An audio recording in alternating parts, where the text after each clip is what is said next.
Okay. I'll see you guys later. And I assume David's not going to join us today?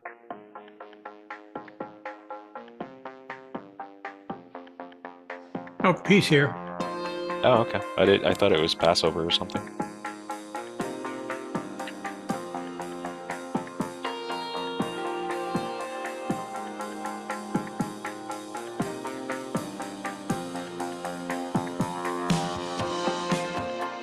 Oh, peace here.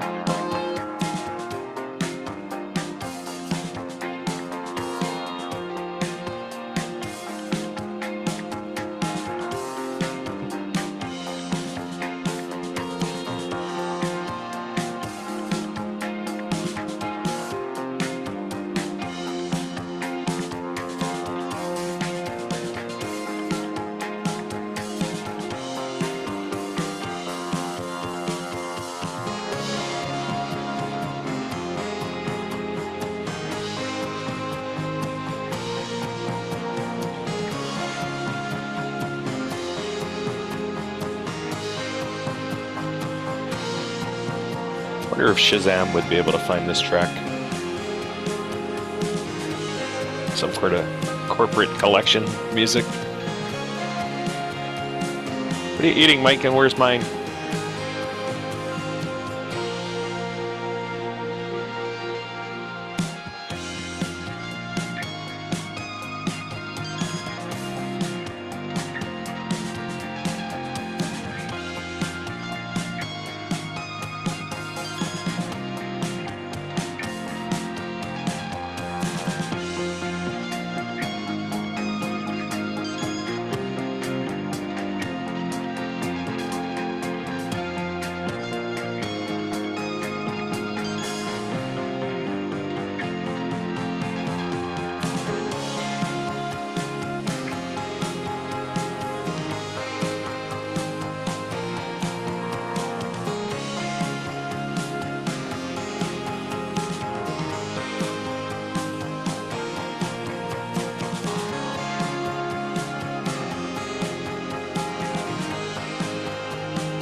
One, two, three, four, five, six, seven, eight, nine, 10.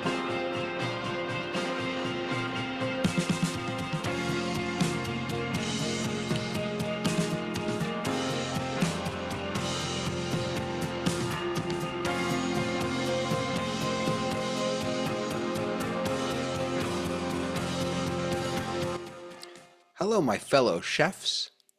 Welcome to the kitchen. Good to see all of you. We have some meters.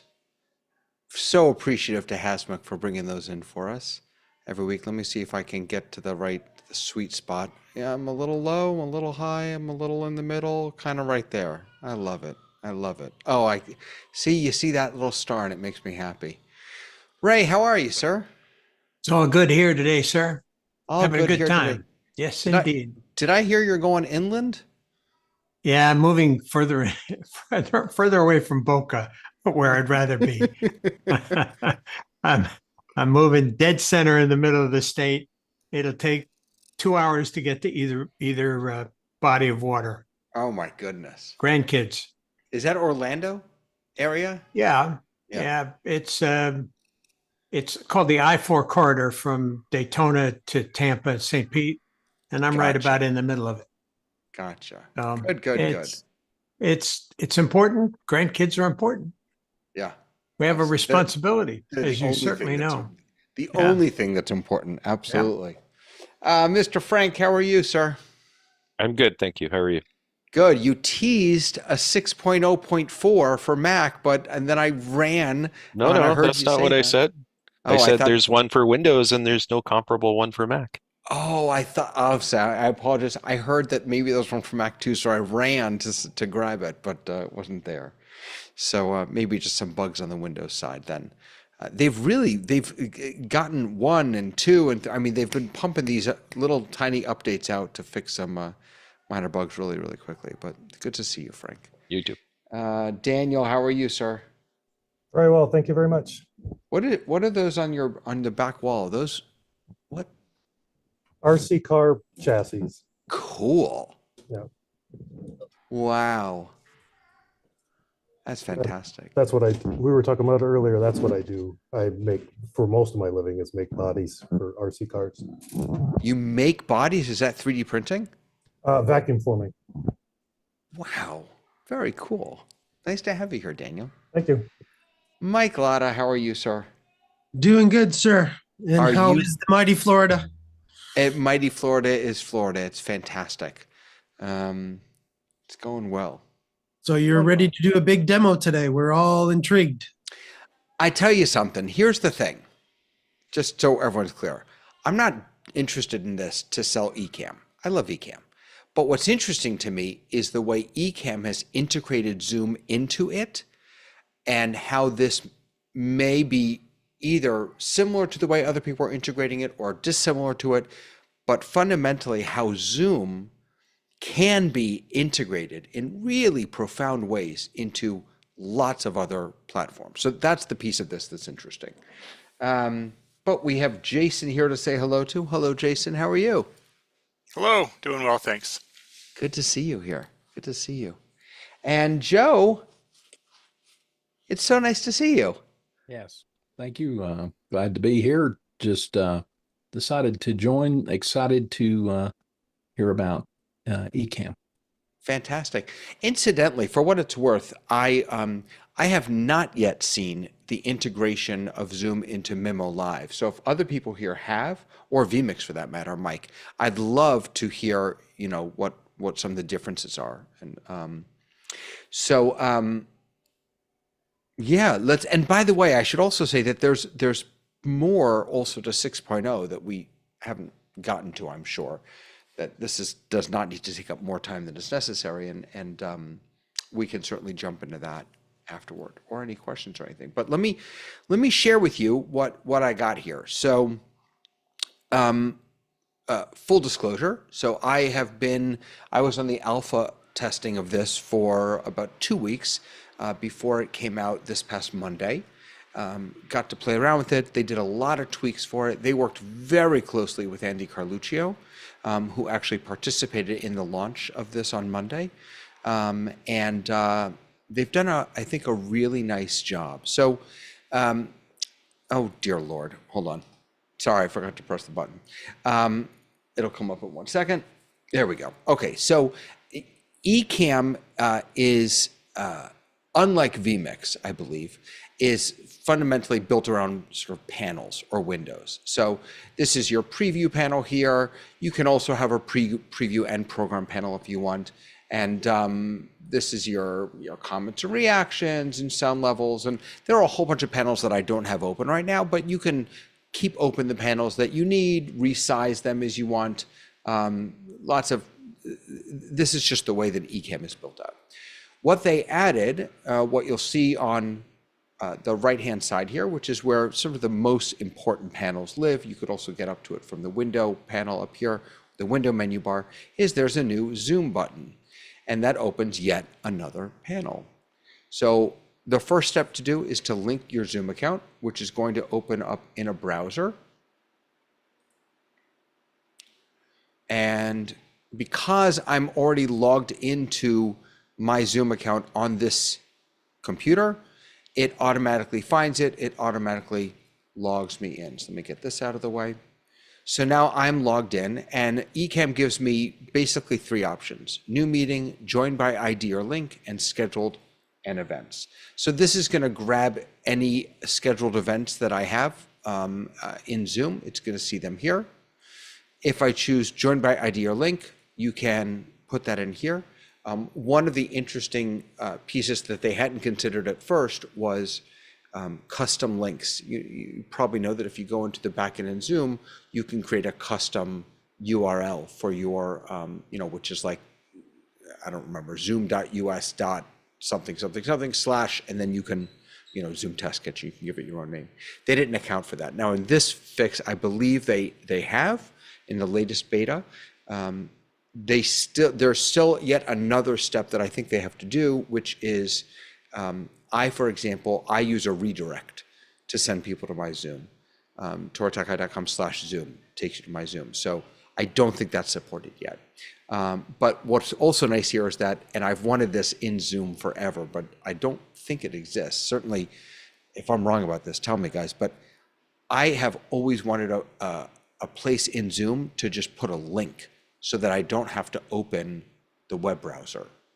But I don't think that exists. Again, tell me if I'm wrong here. But here you have that. You can either put the link in or just the ID. And then you have one little drop down here under new meeting, and that is, do you want to start a new meeting as your personal meeting ID, or and then it shows you your personal meeting ID, or do you not want to do that? You just click that if you do want it and unclick it if you don't. And if you don't, it'll just create a regular meeting. So this is what it looks like when you just get started. Now I'll bring you into this meeting, the Zoom Test Kitchen meeting, which I'm in right now through Ecamm for Zoom. Probably the most important thing, not the most important thing, one of the most important things here is that I can't show you, I don't think I can show you. Can I show you? Yeah. So if you see at the bottom here, right over here, that's Zoom. It's not open. So I'm not actually using the Zoom client at all. The way Ecamm chose to do this is they built Zoom directly into Ecamm. So here's my Zoom panel over here. I had those 3 buttons before. I logged into my Zoom Test Kitchen account. I clicked Start a Meeting, and it started a meeting. And what it did is I'll just bring my meeting window over so you can see. So here's my meeting window. It just started a meeting in the regular what looks like the regular client. You can see that they did do the update. So I do have the 6.0 stuff at the bottom here. The branding and all that other stuff is 6.0. I'm pretty sure they haven't yet included any of those small fixes, but the big one, it is built on the new SDK. Okay, so just like in regular Zoom, I can open up a participants panel. I can open up chat. Another thing that's interesting is down at so here's my Zoom window now, and you can see all of these sort of placeholders. This is placeholders for everybody who's in the meeting currently. I'm not grabbing anyone's audio or video yet, and you'll know when I do because it'll ask you if I can. Although this will be a little bit of a test because this should work because, well, we'll see. I haven't tried this when Zoom is live streaming. Get to that in a second. But just to show you around here, so I've got all the different participants.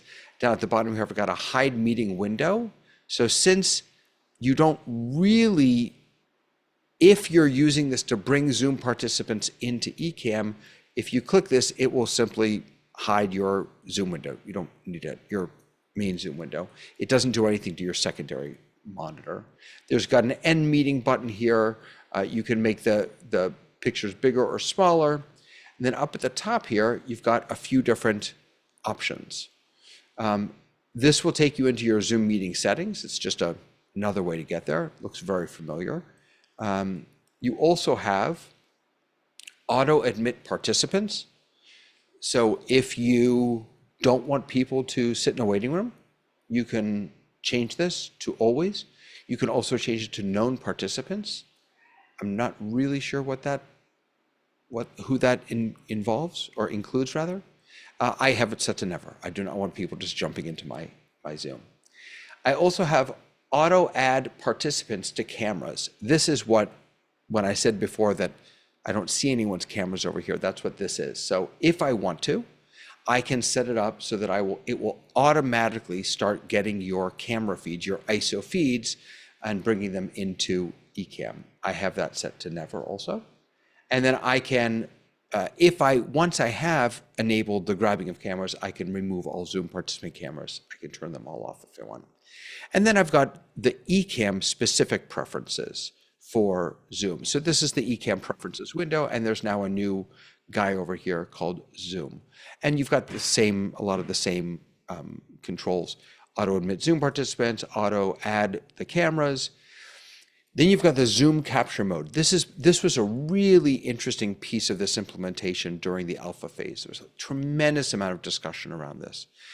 So people who have not used ISO or who aren't familiar with ISO may not realize that there are essentially two, I don't know the official name, so I'll just say capture modes: recording or live streaming. When ZoomISO is grabbing feeds out of a Zoom meeting, the way it lets participants know that it's doing that is either by saying this meeting is being recorded or this meeting is being live streamed. Even if you're not actually live streaming it or you're not actually recording it, even if you're just getting those video feeds out, those ISO feeds out, it will use one of those two prompts to let people know. The same exact implementation is true here. But as we've discovered in the past here in the kitchen, there are limitations for both. So for example, if, I always get this confused, if you are doing a local record, which is what the recording implementation of this does essentially, then you can't initiate a cloud recording. There are different limitations. The order of order of events is important, I guess. And those limitations are important. So for example, I could change this to recording, and then if I were to try and grab any of your cameras, the entire meeting would get a prompt that says, hey, someone's recording this meeting and you may be recorded. But then I wouldn't be able to, after the fact, record to the cloud. By keeping it on live streaming, it fixes that problem, but then it gives this prompt that says that we're live streaming, which much of the time we're not. I'm just grabbing camera feeds so that I can build something in production and then pump it right back into Zoom. So there was a lot of confusion and kind of angst around the language there, but those are the two options Zoom gives us. And so what Ecamm tells everyone is, hey, we suggest keeping it on live streaming. The other, one other big, really nice thing is you can see up here, this is my comments and reactions window. Any comment that is sent in Zoom, whether it's public or private, direct or to everyone, shows up now in my comments and reactions. So if I'm in a Zoom and I'm also going out to YouTube, I will get all of those comments back and forth, and I can comment back right from here. I don't have to have the Zoom chat open. I can also add any of these to my production just by clicking right there. You can, let me get rid of there we go. You can customize this to make it look however you want. I need to fix mine. It doesn't look very good, but you get the idea. Let's make this a little smaller. A little smaller. There we go. Is that any better? Not really. Oh, you know what? The problem is actually the logo. Let me get someone else to put Mike's up here yet. Put Mike's up here. His logo looks a little better. And you can see it even says that this was a direct message to me.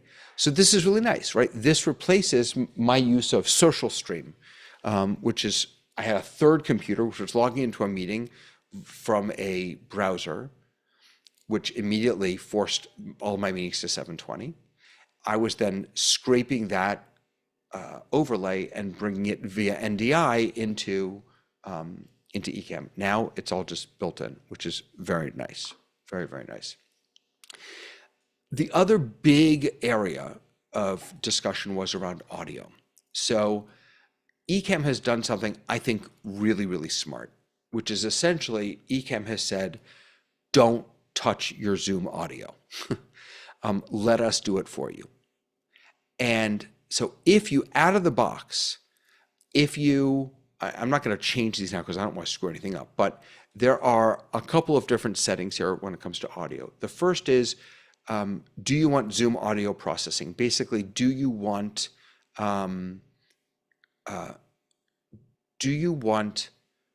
Zoom to, sorry,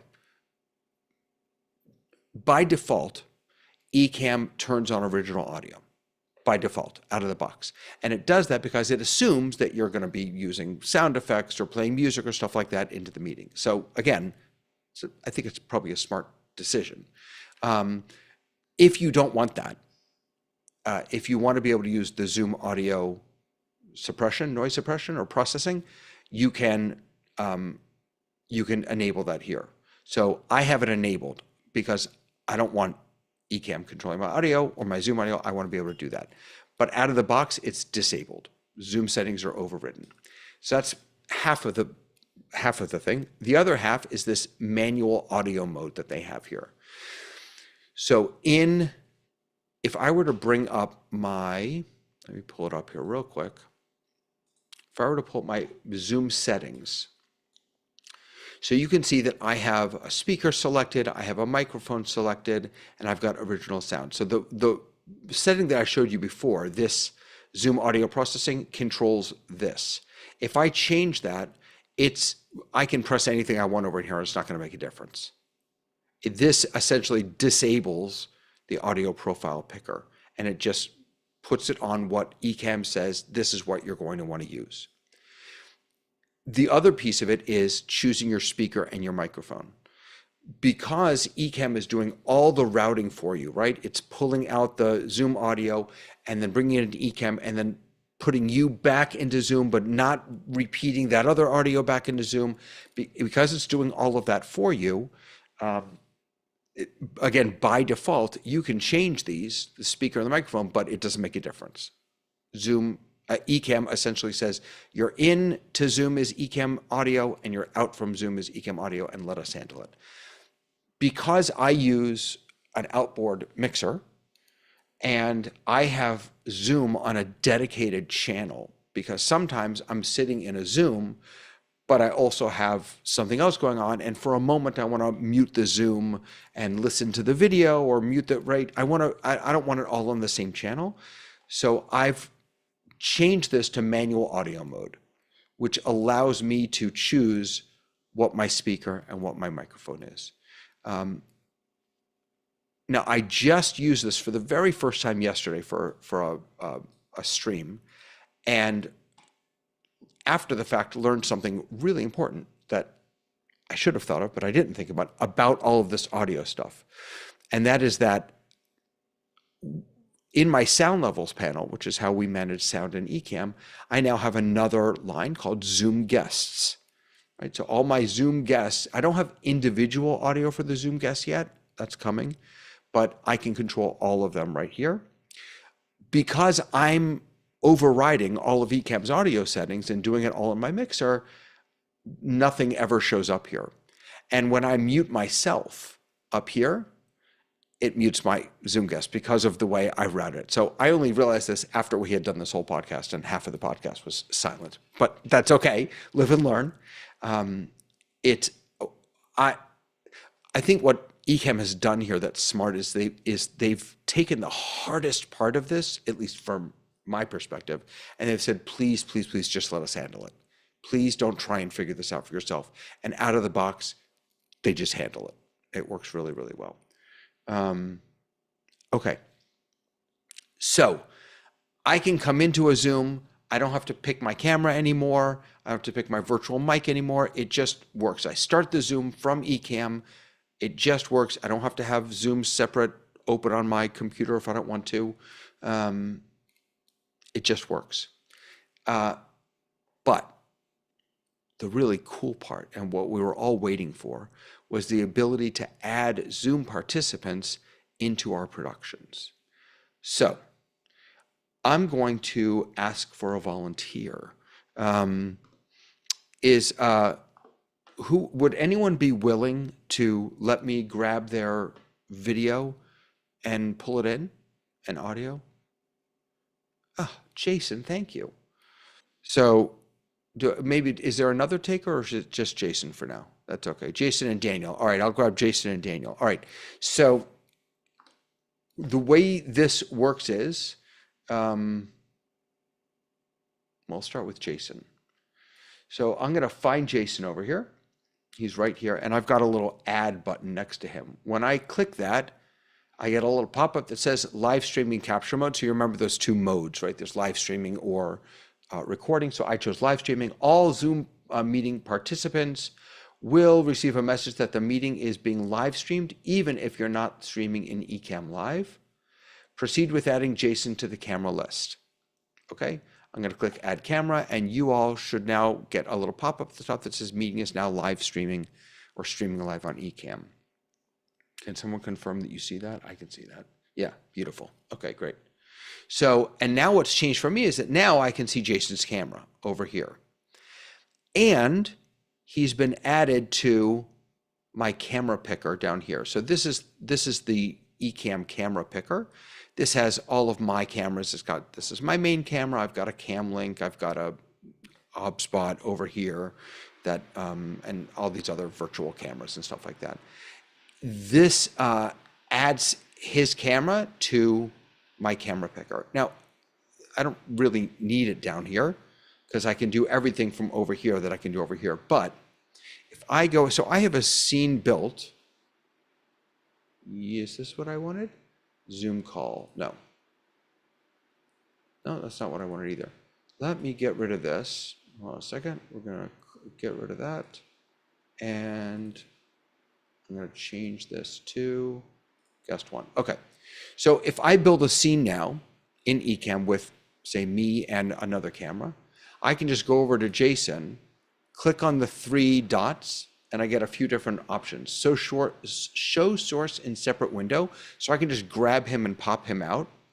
Show source in video monitor. So if I have my video monitor turned on, I can show him there. I can remove him from cameras. I can assign him to a placeholder. Get to that in a second. I can return him to the waiting room. I can ask him to unmute, or I can remove him from the Zoom meeting altogether. Really, the piece that's important to me is assign placeholder. And if I put him into guest one, which is what I've chosen up here, where is it? Guest one, he will automatically pop right up there on in my scene. And now, Jason, if you don't mind, if you want to unmute and just say something, hopefully the audio should work such that there's no, we're not getting a slapback or anything. Test 1, 2, 3, check, check, check. So did you hear anything weird? Did it work for you? Great. And I did not hear myself. Sounded good. Great. So, and I'm assuming everyone in Zoom heard that okay. Yeah. Mike, if you're there, can you, are you able to tell if it's going out to Zoom cleanly? Yeah. So let's go ahead. I'm going to just put another. Yeah, David. So the answer is yes. If you're talking about going to YouTube. Great. Awesome. So you could hear, they could hear that audio. Awesome. So I'm just going to build out another scene here with 1, 2, 3 cameras. So if I was doing a, I don't know, a 3-way discussion or something like that. And that is entirely too many Davids.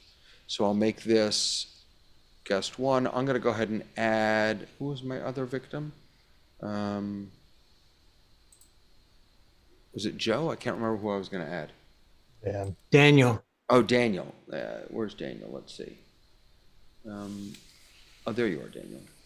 All right. So I just asked to add Daniel, and now I can come up here, and I have to first put him to placeholder 2.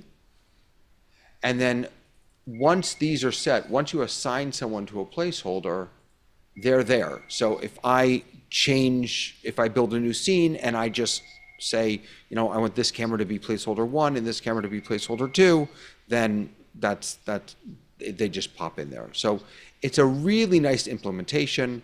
If I wanted to bring up, Frank says there was lip flap. What is Standard, lip? standard video term. Means Goes back his to audio film. and his video wasn't in sync. So Frank, were you watching his video on his feed or through mine? Yours? Right. I wonder how much of a I don't know, can we Have test a this? delay. Even you're out of sync for me. Yeah, I would agree with that, David. There's a lag. The audio is arriving first. What's interesting is that I'm not seeing that with you. Okay. I think I am seeing it with me, but I'm not seeing it with you. Oh, that's interesting. Yeah, that's weird. Oh, it's even worse now. Yeah, Yeah, it's way off. that's interesting. I'm not seeing it for you. Well, okay. That could be a number of things. That could be an Ecamm thing, could be a Zoom thing, could be a bandwidth thing. I don't know what that is. Too many apps running in the background. No, I got nothing.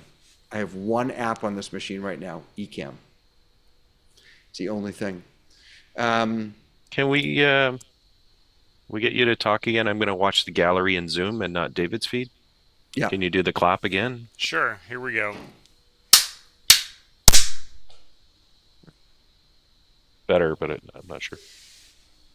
In any case.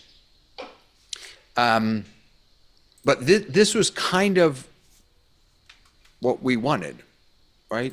Not having to use any third-party tools and just be able to use the ease of use of Zoom that everyone knows and loves. And, you know, I can now create a production, grab people out of the same meeting, and then spotlight myself, push it back into the meeting, and there you go. Once we deal with the lag. Frank, go ahead. David, do you have to go to the three dots and then assign, or can you grab the thumbnail and drop it into your template? I have no idea. Let's try it. You can grab the thumbnail and drop it. Oh, that's Look at that. fast. I didn't know you could do that. That's much easier. Thank you. You're welcome.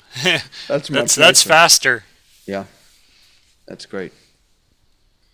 How many templates can you build ahead of time?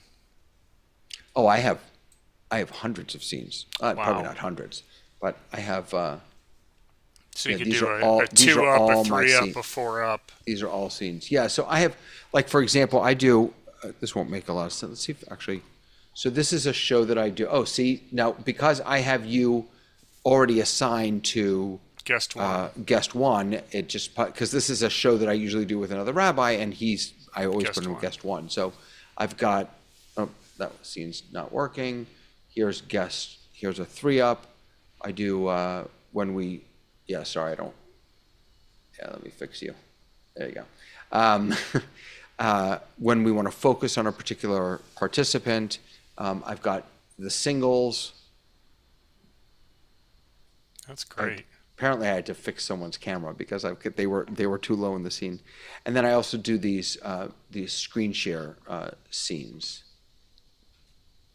Right, so these are all built up. And you Sorry, have go ahead. these assigned to a hot button, or you're having to trigger them through the mouse? No, I'm sorry. Hands up. I'm using my Stream Deck. Okay. Yeah, I assign everything to a Stream Deck. But well, that's not what I wanted to go to.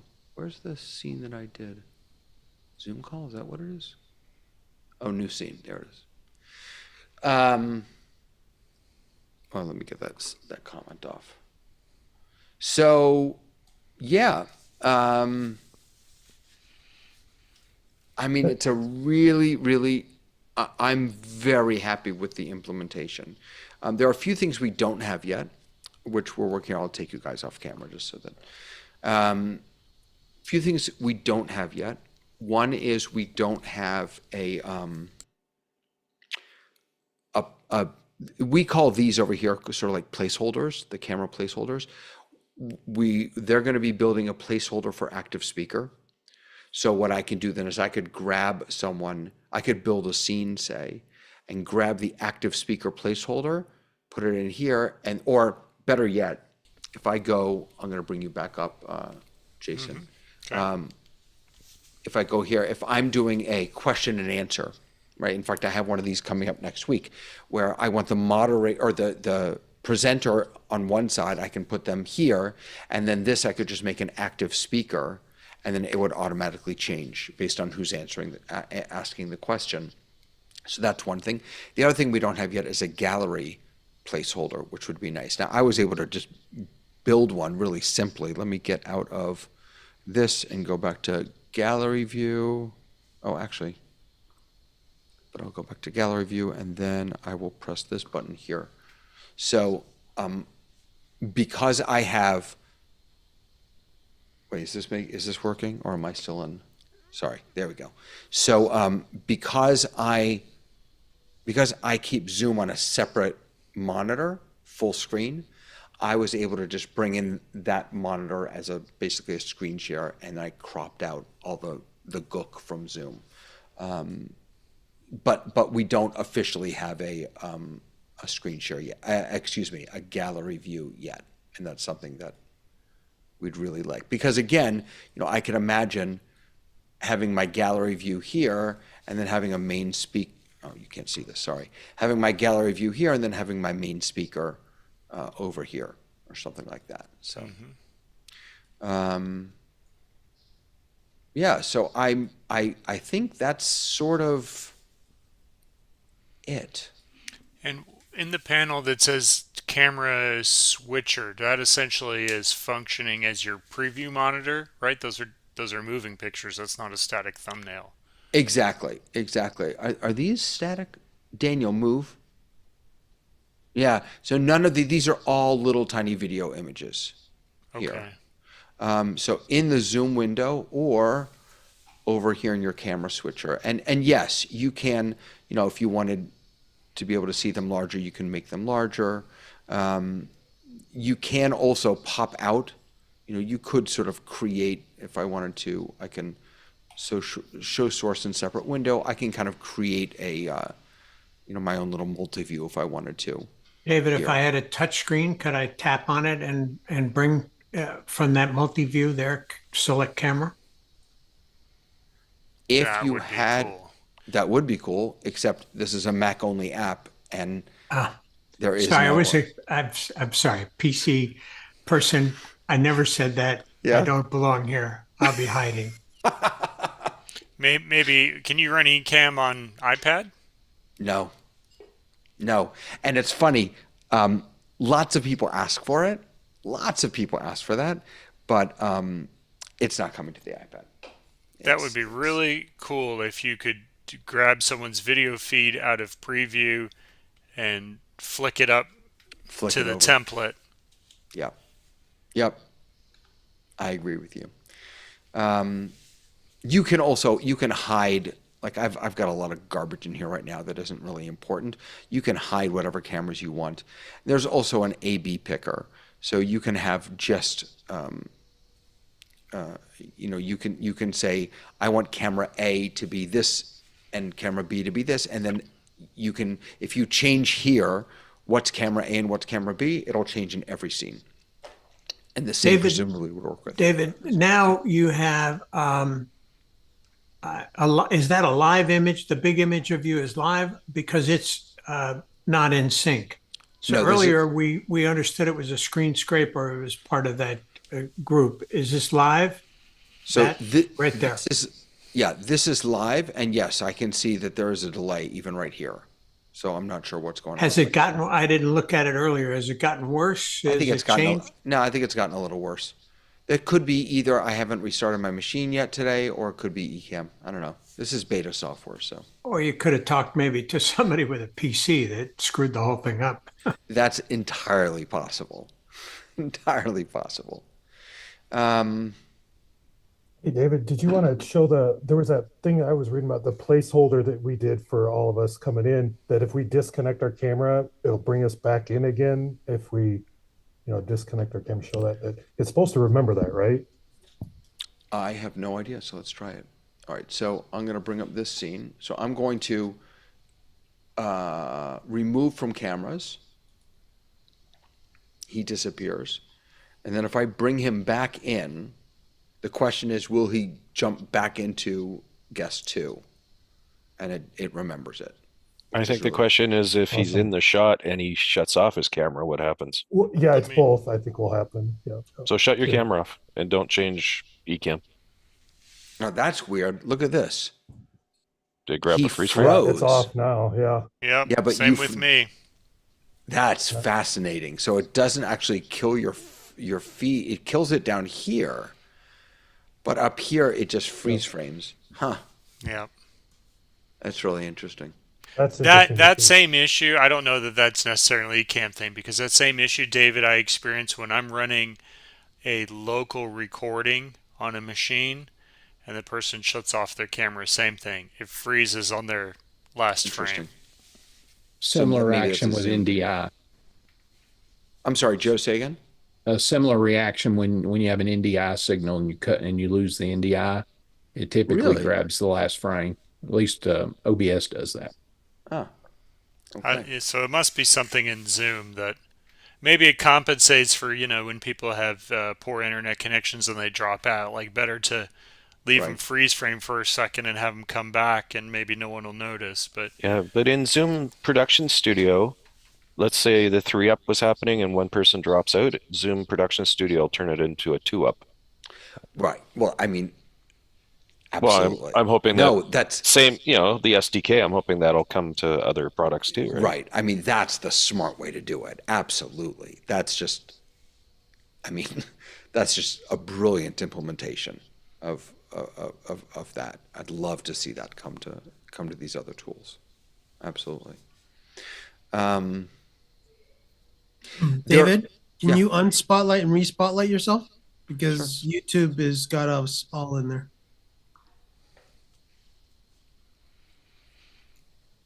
Is that any better? I'll let you know. Okay. So, I mean, a few things that are missing. To pull up my notes. So first of all, from the comments, I love being able to comment here, but none of the fancy Zoom commenting stuff is available here. I can't reply to someone who direct messages me. I can't direct message anyone from here. We still don't get Q&A in here. You can't, emoji or anything. By the way, if you do emojis, they are supported in this. If someone emojis me, I'm not sure actually what'll happen, but did that do anything? I just saw a something fly up. So they come in here and then I can add to broadcast. Okay. So I get the little, there you go.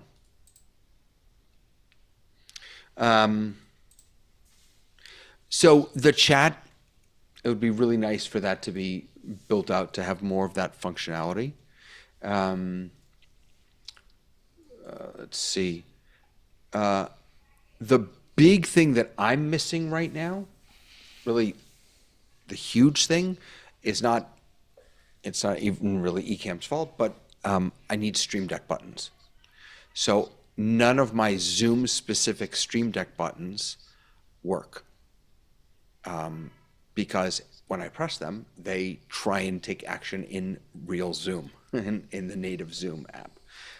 So they are working on that. They're going to be building out an Ecamm for Zoom Stream Deck plugin. But so I'm kind of hacking it for right now. Some of the buttons work. Some of the raise hand button works, I think. No. See, you can see it opened Zoom right there.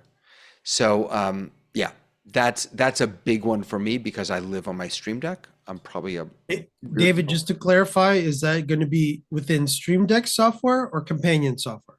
No, that's Stream Deck. They don't have Ecamm. I don't believe Ecamm has a companion app. I'm not even sure that OSC is built into Ecamm. So that's native Elgato software. The active speaker placeholder, the gallery placeholder. I actually just sent this along today that I'm going to remove both of you from camera here. So if you kind of look here, if someone starts talking, anyone really, Ray, do you mind saying something real quick? Even though I have a PC, I'm happy Even to though you have a talk. PC. and So I so- happen to see, so I can see Ray up here, but there's Right. absolutely zero indication Right. in Because here I'm that still he's talking on top of you. there's zero indication that he's speaking or that or whose camera is on or whose camera is off. I just see nothing here.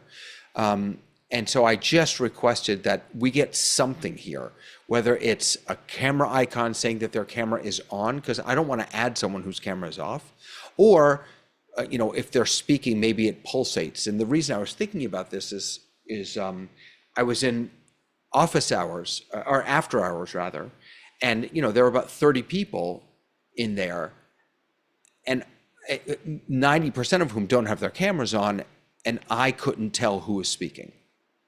And I'm too old for my eyes to look at the name on the Zoom window and then match it to the little name here. So some sort of indication that that person is connected, sort of like, ironically, actually, like the feedback we get in Companion in ZoomOSC.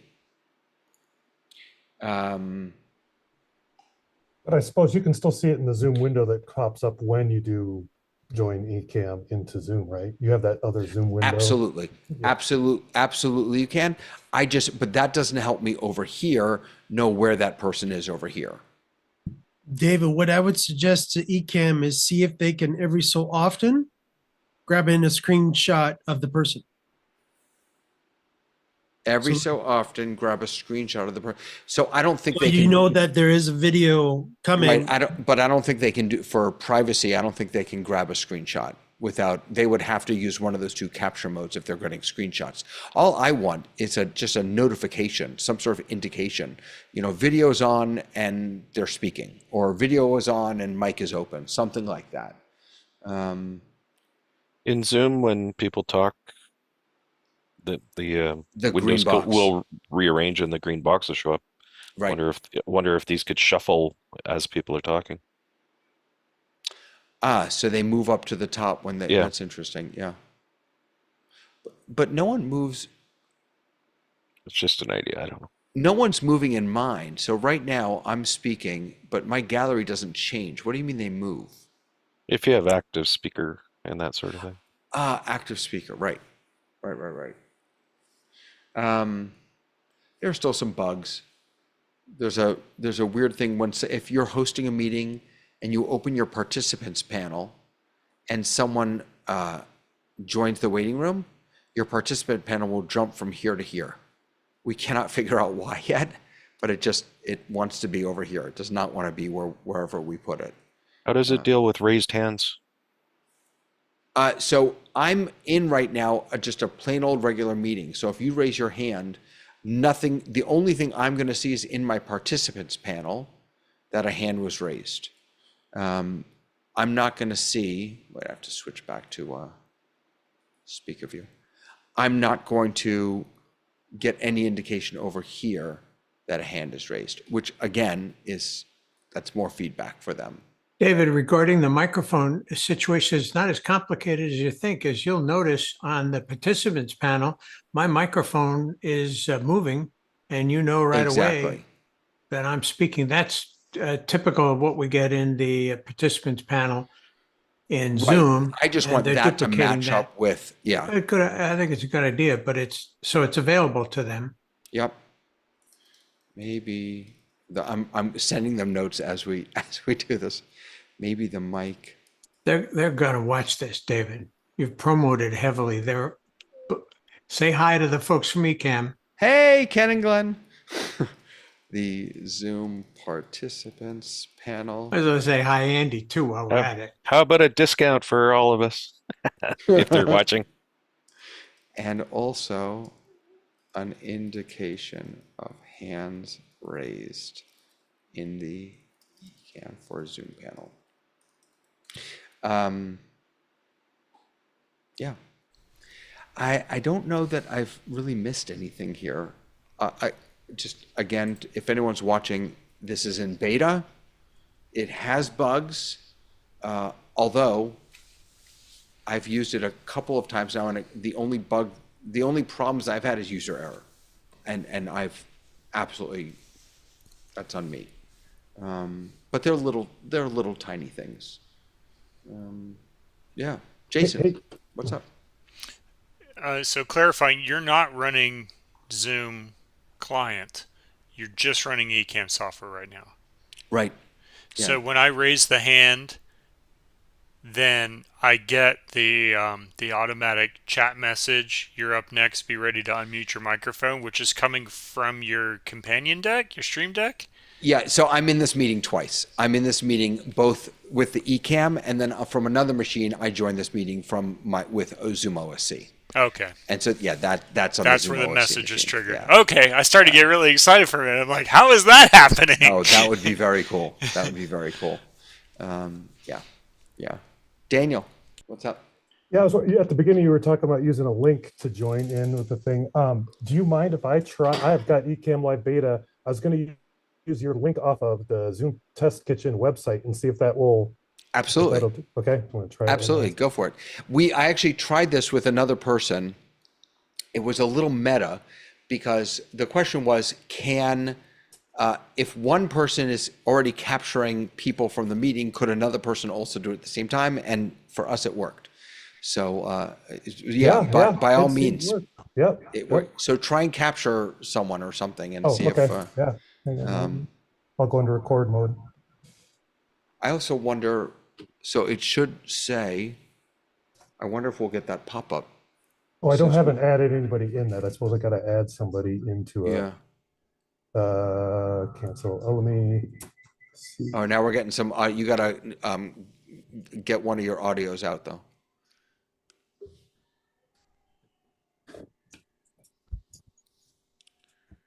While you're doing that, let's jump over to Frank. Hey, Frank.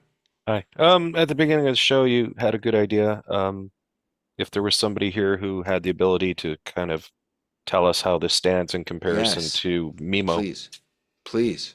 Yeah, well, not me, someone. Oh, it's not you? Has anyone used John, you've been using, if you're there, sorry, John, I don't mean to put you on the spot, but I think you've been using or playing with Mimo Live. I are on the spot, but my lighting is not perfect, so I apologize. No, thank you so much. By the way, Daniel, I just got a pop-up. Daniel Petrich is requesting to record this meeting. I'm going to click allow record. Now, of course, he's not recording, but he is he's using it to grab things. Sorry, go ahead, John. No, well, there are a number of people who do what Ecamm presented right now. Cinemaker was the first people to do that. I do with Cinemaker, and they have solved the sync problem. So if you heard it here first, on May 7th, Cinemaker is not only releasing an update to Cinemaker, but they're also having a called HD for Zoom. And what it will let you do is you do a Cinemaker switching like you do in various programs. Then that will be the live feed. And then after, I need to tell them I can't do this call. Sorry about that. Then their app will upload the higher resolution, and then you could do a post edit with all high resolution. So that's the Cinemaker model of this. Mimo Live. By the way, I just want to say about that, John, that's another problem that sort of the double end recordings for post production is Ecamm does not do that. StreamYard, I think, does that, right? But getting really high quality ISO recordings. Yeah. So the Cinemaker is going to be, because Zoom hasn't given their double ending that they announced at Zoomtopia last year, and I'm not angry. They have their own app called HD Cinemaker for Zoom, and it will do double ending high resolution. Mimo Live was the second people to get full Zoom integration, and Oliver and Guy are now making a formal announcement next Thursday at the Mimo Live training. But Oliver and Guy are setting up a test site like we used to have in After Hours, where you could go on and access the videos. And it's the same. In addition to the Zoom videos, Mimo Live can do full 4K resolution, and then you could do post in that. There are other players in this space. Wait, back up. How is it? But it can do 4K, but only if you're sending it 4K through. Yeah. Oh, yeah. No, Can't. none of them. So even Cinemaker, I was testing that a few days ago. When it sends, if you have a 7K camera, that's the only thing you're going to get.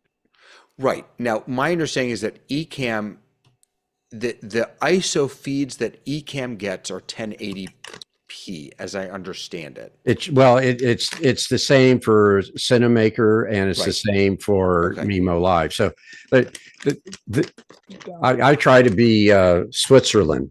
I don't favor any one of them. Any one of the people who are using the Zoom SDK can get a feed from Zoom. And as you know, Zoom only sends what it needs to. It's very stingy. It's like your aunt. If nobody's requesting 1080, nobody gets 1080. So what these programs do is they say, I want a 1080 feed from everybody, like they're pinned, and then you get it. All of them have a slightly different flavor on how they integrate, where as you're doing Ecamm, you're using their normal scenes and stages. If you're using a Cinemaker, it's just icons on the bottom switcher bar. If you're using Mimo Live, it becomes layers. So each Zoom element is a layer. And so, I mean, this is the challenge I find, is that if they could all get into a car, maybe a small Volkswagen, run into a bridge, and then combine, we would have everything we want in one package. There are other people who I don't play with, but who have also done that, and that's vMix. And if you want to get really high, Ross switchers have this. So there's nothing magical other than these are a bunch of people who are taking advantage of the Zoom SDK to get things directly in. And where it gets confusing is how far into the SDK do you go? Do you want their hand raised? Do you want their smile? Do you want the Q&A and all the others? Have I answered the question as a typical professor? Anyone? Anyone? No, that was great. Yeah, Dave. the one thing I did want to add to the group is that, and this is from vMix themselves specifically, so I don't think it's any different for any of the other integrators that are integrating their the ZoomISO their software, is that there's always going to be that 30 megabit per second max coming from Zoom. Meaning, if you do all 1080p, it's going to be broken into individual bit rates of that 30 megabit. So again, if you're going to have, you want to pin, 10, 15 people, you might want to start thinking about, again, you're only going to have 720 at that particular point to make sure that you don't go above 30 meg. Or if you do choose 1080p for all the feeds and you do have 10 to 15, you're not going to get 30 megabit. They're going to start breaking up, and it's going to be pixelated and choppy. Yeah, and I'll sort of add on to that is a constraint that Zoom applies to people doing this. It's not something that the internet bandwidth police have forced. So Oliver has dealt with this, that he'll load 2 instances of what is it, Mimo Live, and he's running that in the cloud. There's the companies that will take Mac Minis and Mac Studios and run them in the cloud. So in that case, you have the full bandwidth on all of them. So you could get more, but each instance is going to be constrained. Each Zoom call group is going to be constrained to that number that Mike just talked about. And I don't know what they're doing with Ross, because Ross, those are the big boys. They want everything high resolution. So there may be other people that we don't know about that are working directly with them. Yeah, I don't want to. I certainly can't speak for Andy, nor would I ever dream of doing so. But from where I sit, at least, what's so exciting to me about what we're seeing is he created tools to help us use the best app available, the best conferencing app available, to grab digital feeds and use them to our heart's delight. And now those apps that he created are being built right into Zoom and all these other tools. And it's just, I just think it's really huge that the big players, Mimo Live, Ecamm Live, vMix, that they all now have, so OBS has a plugin for this, have some sort of integration, direct integration with Zoom. It really is just fantastic. Yeah, I think Andy's amazing. When I first met him, the discussion I had with my son was either hire him or he'll work for your competitors, and it doesn't matter one way or the other. You'll be working for him eventually. I mean, but I also want to say he has an incredible team, and when his team came in, he was able to match with other incredible programmers within Zoom. And just maybe it's by chance, I don't know, I wasn't any part of it, but the fact they were able to keep Liminal and Zoom ISO meant that they had a playground for us weird people who would like to play and break it. And Andy embraced the Zoom. You know, if you remember, there was a time we didn't have COVID. And Zoom's claim to fame was meet happy. And so this has been embedded in what they're trying to do. The problem is they've got so many varying demands on what has to be happy. And I think broadcasters and webinar people like us should be the happiest. But sometimes I'm told there's other happy people who have to keep happy. But they had a good session at NAB, and I can't wait for Ray. You could turn your speakers off now. I can't wait for the announcement on May 7th of the more powerful iPads and see what that may be able to do with Zoom. Interesting. Oh my goodness. All right. So it's the top of the hour. Enough of Ecamm. I'm happy to answer other questions, but the last thing I want to do is take over. Daniel, you've been playing on your end and building out scenes. What have you discovered? Well, I've disconnected real quick, but I want to apologize. I had the record option turned on when I did it.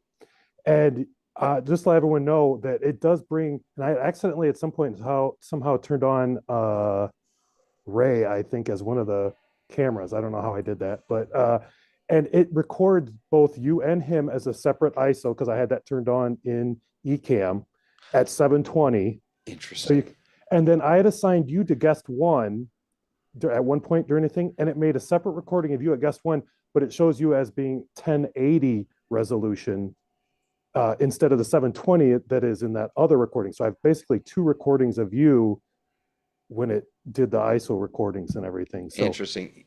Yeah, I never I don't have ISO recordings on. That's a feature in Ecamm, is you can just have it always record ISO feeds. I never do that, so I didn't even think about that. Well, Daniel, I want to thank you for admitting that you recorded Ray, and his agent will be reaching out to you shortly.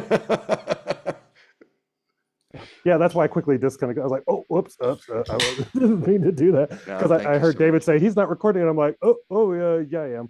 I'll sign it for you. It'll be worth more. But apparently that gets around to the, normally there's the three camera sort of recordings, camera, what is it, A, B, and C or whatever it is. It's going to record everybody that you add as a camera as another separate ISO feed.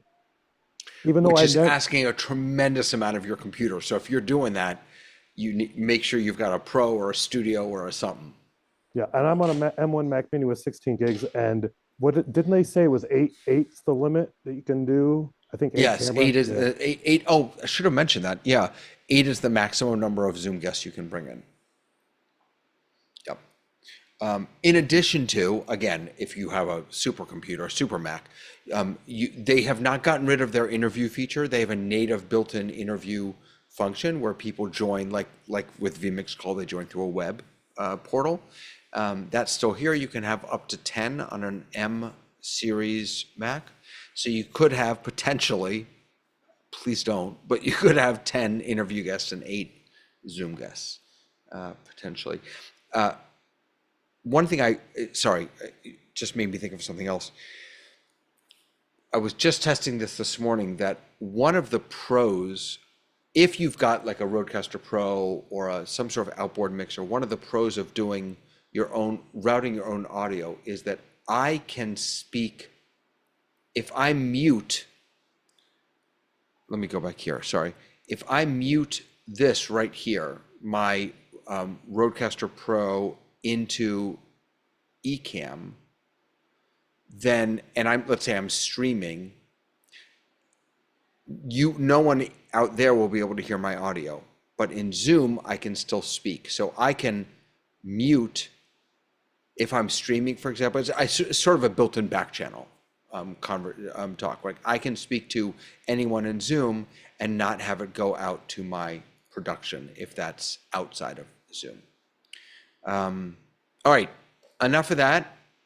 Jason had a question, not related to Ecamm. Is there a way to force, see, this is kind of nice. I can pull up a chat. I don't know, I like it. But it's a little too big. How do I make it? I want to make wait, now I've got a yellow thing. What is that? Where'd that come from? Okay. Now how do I make this smaller? Edit text. Can I make the text smaller? Regular. Let's make it a little smaller. That looks a little better. At least to me it does. All right, so is there a way to force turn on original sound for attendees? When David turned on original sound, I still had to go into settings and turn on original sound on my end. So I didn't turn on original sound, just so you know. I always have it enabled, but I don't have it turned on. I want the toggle in my Zoom meeting, but I don't use it often. I actually trust Zoom to do that for me. Is there a way to force turn on original sound for attendees? Frank? This isn't an Ecamm, right? It's just regular Zoom. Good, yeah, there's an app you can download from Zoom, remote screen control, that allows you to do that. Remote. Let's open up that in the app. Zoom Marketplace. Yeah. So I'm gonna pull up. Didn't we test that a few weeks ago? We did indeed. But where are my apps? I don't see. I'm here in Zoom and I don't see. Did I move them somewhere? That's the problem with the check the movable. more button. Right. See if Yeah, no, that's where I am. they're not on your toolbar. I don't see apps. That's really strange. I see apps. Well, I think you're special. Yes, I am, and it's remote control. Remote settings control is what Remote it's called. settings control. Yeah. PC has apps. Where the heck is my apps button? And a calculator. Reset to default. It's called remote settings control. Remote settings control. Okay. That's You have to interesting. download it separately from Zoom, from the Zoom Marketplace. So you come into Zoom, you launch your meeting, you open up your app panel, you tickle that app, it fires up. Yeah, I can give you a screenshot if you want. And then on the attendee side, they're seeing a pop-up, a request. Yeah, they have to agree, and then you can configure their webcams and their audio. Okay. And that's on a person-by-person basis. Yeah, you'll get a list of all the participants, and then you can go to each one and make the adjustments. Okay. It's good if you're doing remote support and the person in Zoom doesn't really know how to work Zoom. Yeah, the application that I'm looking for is, when I'm doing audio and video, whether it's background music or whatever. I make sure that I've got original sound on so that I'm broadcasting in high quality. But, if everyone comes into the meeting with their default setting, they're not going to appreciate it because they're listening at, Zoom compressed audio, background noise, whatever their setting is at. I'm not a host, so I can't show you. David would probably be the best person to show you. I can't find apps. It's in your Zoom meeting client, which you didn't launch. I know. Oh my Lord! I just David, it messaged might them. be in your more section. No, it's not. It's not. Really? No, Okay. I guess we're it's not calling it client anymore. We have to It's get on used one of to his the other new, 17 accounts. the Yeah. new app. Okay, wait. Here's. I just brought it up here. So here's not. Oh, by the way, there was an update to the live streaming app. We should talk about that also. Remote settings control. I have to join a meeting. I'm not in a meeting. I'm afraid to join this meeting though, because of slapback, or because I'll have two things open. But right. it's here. Yeah. If you're a participant, please wait for a control request from a host or co-host. You may revoke this permission at any time. Okay. And then my only follow-up question to that is, in Zoom Test Kitchen, when you join, the pop-up, I can't quote the verbiage exactly, but the pop-up basically says, allow David to control your microphone, allow David to unmute you. And whatever that specific wordage is, it only talks about the audio side of it. The reality is it will also control your camera. It will turn it on, turn it off. If you have more than one camera plugged in, you can select that other and the other thing is, it is not just the host. Once those permissions are turned on, like Frank could go in and if he said yes and I said yes, Frank can go in, tickle my video settings, change to another camera, like all that would happen.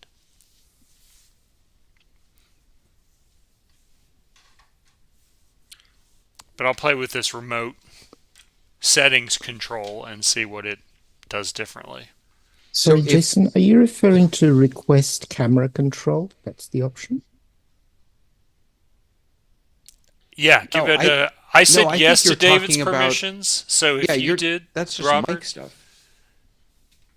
So Robert, if you said yes to David's permissions too, then yeah, give it a whirl on me because I said yes. I've got some. I have to request camera control from you. Okay. I don't have the possibility to do anything with you. Okay, let me. David, Jason, There we go. same here as co-host too. I've got your request now, Jason, and I will Okay. approve it. Thank you. I have approved it. But I don't think right. we're talking about camera control. I don't think Oh, that's watch this. Oh, I'm sorry. I have to request it again because Robert, I pressed the wrong button. I turned off the control. Okay, Thank you. go for it. Okay. Are we talking about camera control? I don't think that's not what the pop-up is about. The pop-up Can I only unmute says you? audio, but I just requested camera control from Robert and he approved it. Right, but what? That's a host control thing. That's I'm not a host. I'm not a No, co-host. I'm a host. So, but I'm not understanding the connection between the two. I'm sorry. I'm a participant, an attendee. Well, they don't use the word attendee in meetings. Okay, so I'm a participant, not a host, not a co-host, not an alternate host. Robert, a participant, not a co-host, not an alternate host. Okay. When we come into Zoom Test Kitchen, there's a pop-up that says, allow host to unmute your microphone. It only speaks to the audio. And you can accept, okay it is what it says. So I did, sure. Robert did as well, also as an attendee, and I'm an attendee. So now what that control actually does is it allows me to right-click on Robert's picture, request camera control. Robert gets a pop-up on his screen. He can approve, deny it. And when he approves it, then I have camera control of him. So let me change my view out of multi. And Jason, Hey, Lois. So I don't think that it's related to what you agreed to because I've never agreed to anything and I can request camera control from anybody. I think anyone in the meeting can request camera control if the meeting allows it. Interesting. Is that Now true? that It is used to be tied to that request. Maybe it's not anymore. and David, you've allowed that, right? As the host? I have no idea. I just looked in host tools and I don't see an option to turn that on or off. It's when you schedule the meeting. I didn't schedule this meeting. It's a PMI. It's a meeting setting though. It is? Remote camera control is an accessibility feature. And the purpose of that is so that if a person's, let's say, a quadriplegic, and they don't have the ability to manipulate their webcam through their mouse or keyboard, you can give a trusted person in the meeting the ability to control your camera for you. And then if later on your relationship with that person changes, you can remove that ability from them. There's a list of people you grant it to, and you can revoke the permission. That's different from what we started the conversation off about, which was, can I, as host, control other people's audio settings and video settings, which was the first topic we talked about. Which was the remote settings control in the App Store. Which is separate from this conversation. So, okay. I don't think they're connected, but so these are the settings that I'm seeing on the back end. So auto accept far end camera control is this far end camera control? Is that what we're talking about here? I would only guess if this nomenclature is what I'm talking about because it doesn't match what's on the screen. What's on the screen is let me go back And to David, we have to be careful too because Zoom also allows the capability of you being able to control, as an example, if somebody has a PTZ, you can actually control that as well using this far end camera control. Yep. So that might be related to that more. So my understanding, so at least from what it says here, ignore the first one, the top one, that's auto accept. But far end camera control, both participants have to have this option turned on. So for example, I do not have it turned on. So I don't know if someone wants to try and request, can you request camera control from me? Yes, I can. I tried it just now. I didn't click on it because I didn't want to scare No, click on it. Let's see what happens. I can't now because you've changed your mode. You've done something that I'm not in. I can't see everyone in gallery. How is this my fault? What? Hold on. Okay. Oh, now Ray has said, okay, now everyone's trying to control my camera, but this is so strange. I don't have it turned. Oh, wait. I'm in my main account. Let me go over to the test kitchen account. Let me see, before I accept. You have way too many things going on, David. Oh no, you can never have too many things going on. All right, let me just jump in quickly. Settings. And I'm going to camera control. By the way, Frank, a long time ago, started telling me to just search for things instead of scrolling through. Thank goodness. I don't know what I was thinking before then. So I do have it turned on here. Okay, that's why. So now if I'm going to give, okay, wait, too many people want control. I'm declining Ray. Wait, now everyone went away. Robert, ask again. Because I don't actually know what this does, what camera control does. Like, I don't know what you can control. You can switch from one camera to another. If you've got a PTZ, you can do that things too. So but switching from one camera to another is the primary thing. Okay, so I now gave you control. Have at it. Have some fun. Yeah, he just switched my camera. Okay. So, David, I don't know what I'm doing because I don't know what I'm switching to. So if you have anything there that you don't want, no, there's nothing. Don't worry about it. There's nothing. So this, we also have this control though in the app, right, Frank? In the remote settings app, I can also change cameras there. Yeah, but I don't think you can adjust the cameras. You can just select the cameras. So what adjustment can you do here, Robert? I have a button that says switch camera, and that's all I can do, switch camera. It depends on the Farsight camera too, what the Farsight camera is capable of. If it's a PTZ camera versus like a traditional webcam that's fixed, you're not going to have the same abilities.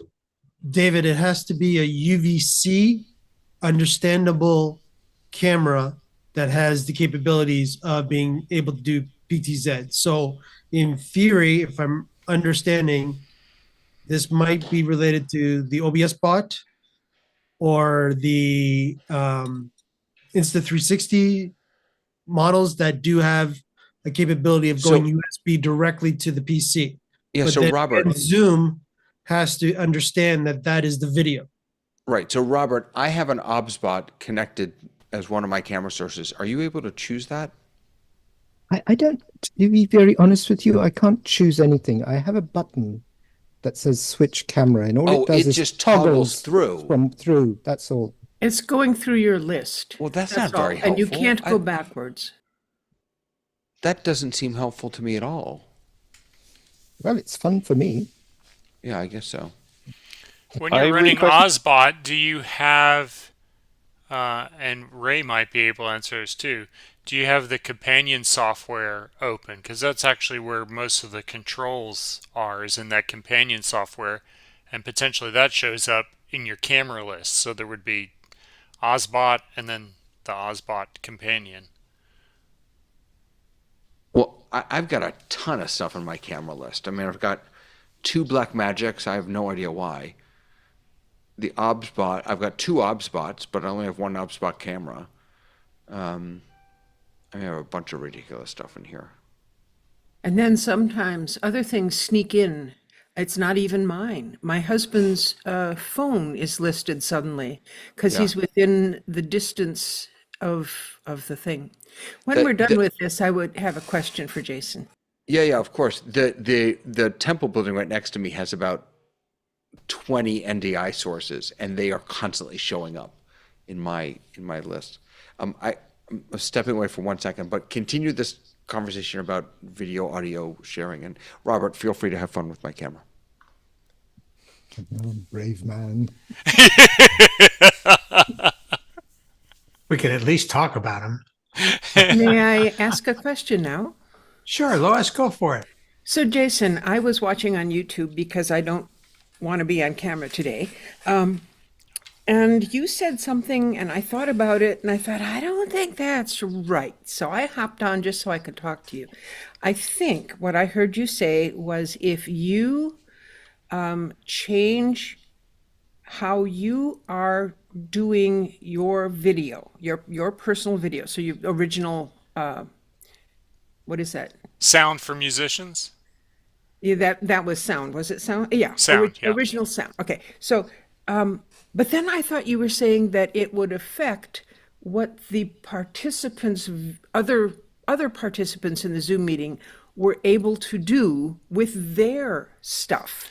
And I don't see how what you're choosing is going to change what I choose. It doesn't. So the original question around original sound is if I'm broadcasting in original sound for musicians on, but my attendees are not receiving the benefit of that until they manually go into settings and turn original sound for musicians on. I can broadcast in high quality all I want to, but no one's going to hear it unless they bother to tickle the right buttons. Okay, so that's where I'm confused, because my understanding is that if I choose original sound or I don't, that only affects my output.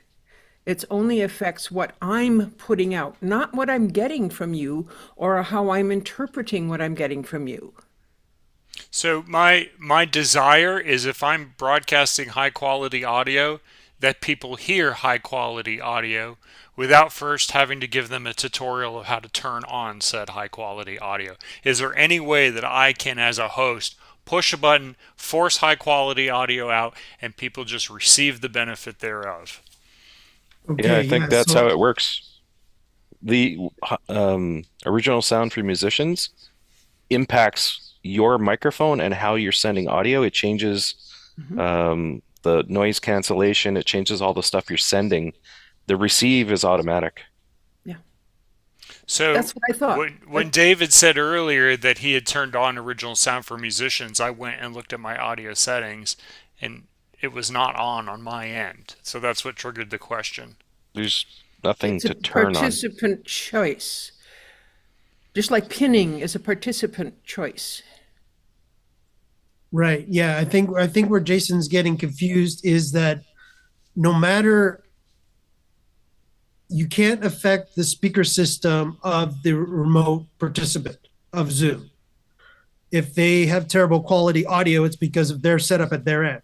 You can only control your audio by turning either original sound on or off, if you know what you're doing when it comes to the capabilities of your Zoom equipment that you're using going into Zoom, right?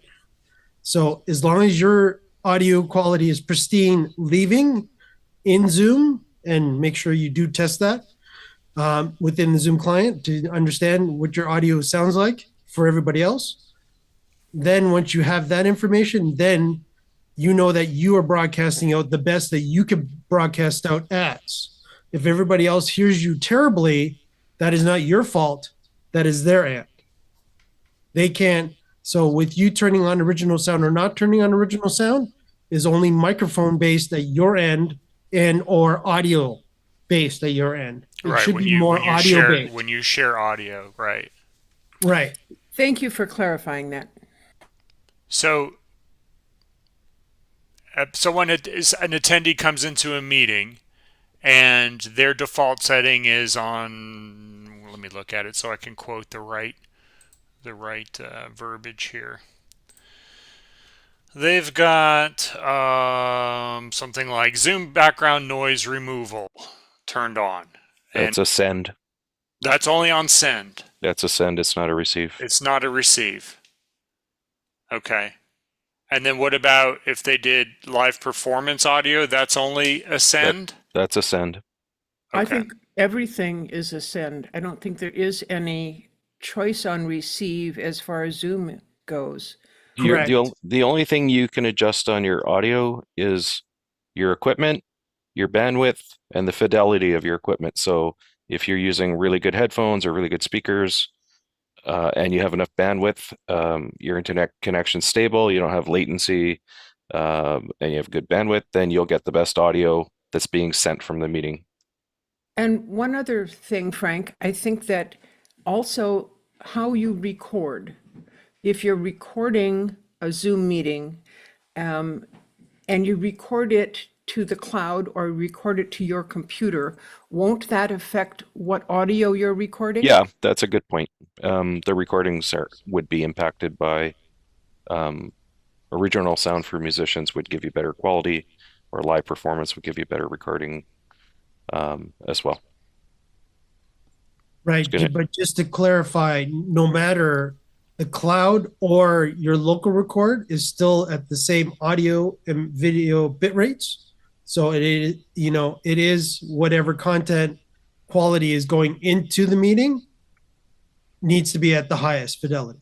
Zoom audio, when you use the normal traditional Zoom audio, it's the Zoom engineers have shaped it to favor human voice over other frequencies.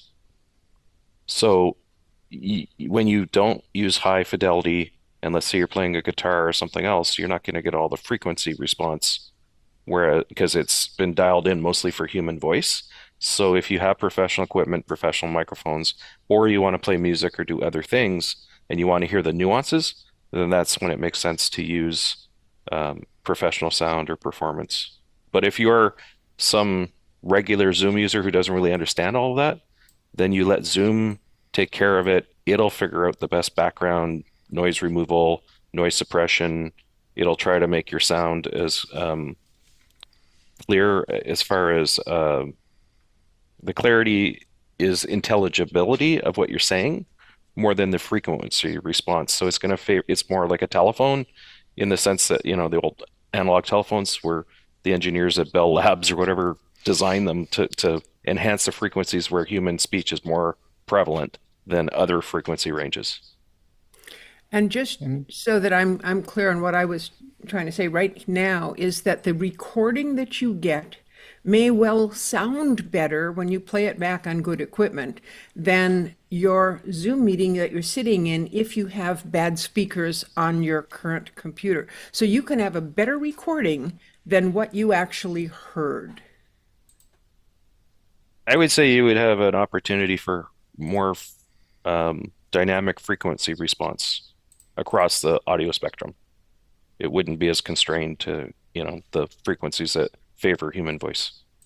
I love those big words. Thanks, guys. All right, that's Lois, helpful. Thank you. Lois, did you have a question? That Lois, was the question to Jason about the audio thing. Yeah, Lois, can I just add on to one thing though? Because when you refer to local recordings, if you are doing a local record on your computer, your sound quality and your video quality will be the best. You can't get a better quality than that. Okay? So if that's what you're looking for, do a local record of yourself and your quality will be the best. So if you're looking for a really good quality, you should do the cloud and your local. So you get the best of yourself and you get the cloud of the rest of the people. And you turn on the individual recording for each person who spoke. That's just ISO. That just isolates the recordings of the individual people, so that if two people speak at the same time, you in post-production you can separate those two sounds, so you can take out the noise and keep the speaker in line. That's all it does. It doesn't change the quality of the recording. But Robert, didn't you say that the cloud recording would be the best for other people and your personal recording would be the best for you? So if I have them as individual tracks, I can replace my cloud track with my on-site track for me. Wouldn't that make it better? That's correct. That's correct. Mm-hmm.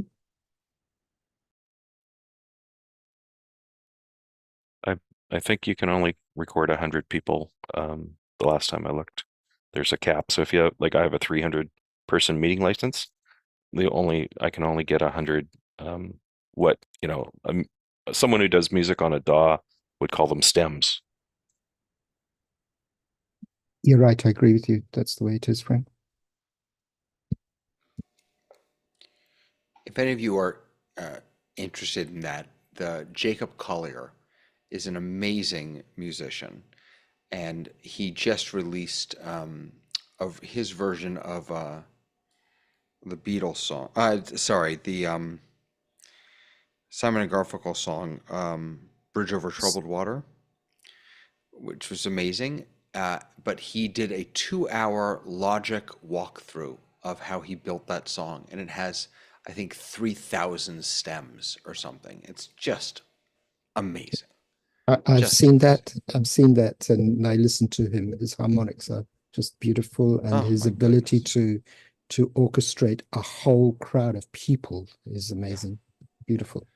And his capacity to leverage technology. He's built a synthesizer that has his voice. It's a really, really interesting. He's an interesting guy. Can I just dwell on that for 1 second, Dave? I know it's slightly off topic, but this is such a lovely story. Apparently, who's the Interstellar composer? Hans, the composer. Anyway, Zimmer. Zimmer. He was at his studio and he heard that all of these fabulous artists were coming to his studio that he had rented out to Jacob, and they all came in and they walked straight past him to greet Jacob. And he tells the story himself. And he said my goodness. And he said he was completely ignored. Yeah? And then when they'd finished, they walked out. And only at that point did Jacob come up to him and say, "Thank you. We were so involved and we really appreciate from the bottom of our hearts." Hans Amazing Zimmer's story. Studio. Wow. That's fantastic. Thank you. Ray, you know something about audio that we don't, apparently. What are you sharing with us about there's a support ticket and also Yeah, the you article? know me, there's always an opportunity to go look at the actual documentation because things in Zoom move quickly. And you guys were saying that there were a maximum of 100 recordings, and I Yeah, thought I remembered that it I was a said the different last one. time I looked. So I'm Yeah, glad yeah. I learned So something. Thank you. I'm not sure when that was changed, but that was changed. The actual thing I was looking for was I thought I saw a reference somewhere that that last track, the 100th or the 200th track, would be the combination of everyone else that wasn't on the previous tracks. I can't find that reference, and maybe I just imagined it, but yeah, it's definitely something useful in post-production. I have a monthly Monday evening meeting done by a bunch of nursing leaders and have between 10 and 45 people in their group on Mondays. And they have this wonderful chat. And I have an editor who edits that into something that they can keep evergreen. And occasionally you get 3 or 4 people all talking at once and you just want one of them. And so normally we feed the combined audio, but we have those tracks available so that if we just want to isolate somebody, we can. And for those of you on YouTube, in the chat, he put a note that says the recordings are up to 200 speakers individually now. And Ray, tell us your secret. How do you identify which track is which person? I will tell you how I do it. I'm sorry, but I'll tell you how I do it. I click on recording number 1.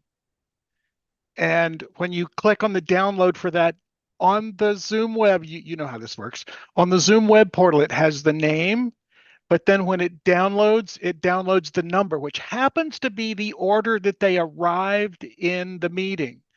So if you were the first one and your name is Xavier, you're way down the list alphabetically, but you'll be separate audio number 1. And I literally get out a piece of paper and I write name and I download their thing and what number came down, that's a 15, and that's how I do it.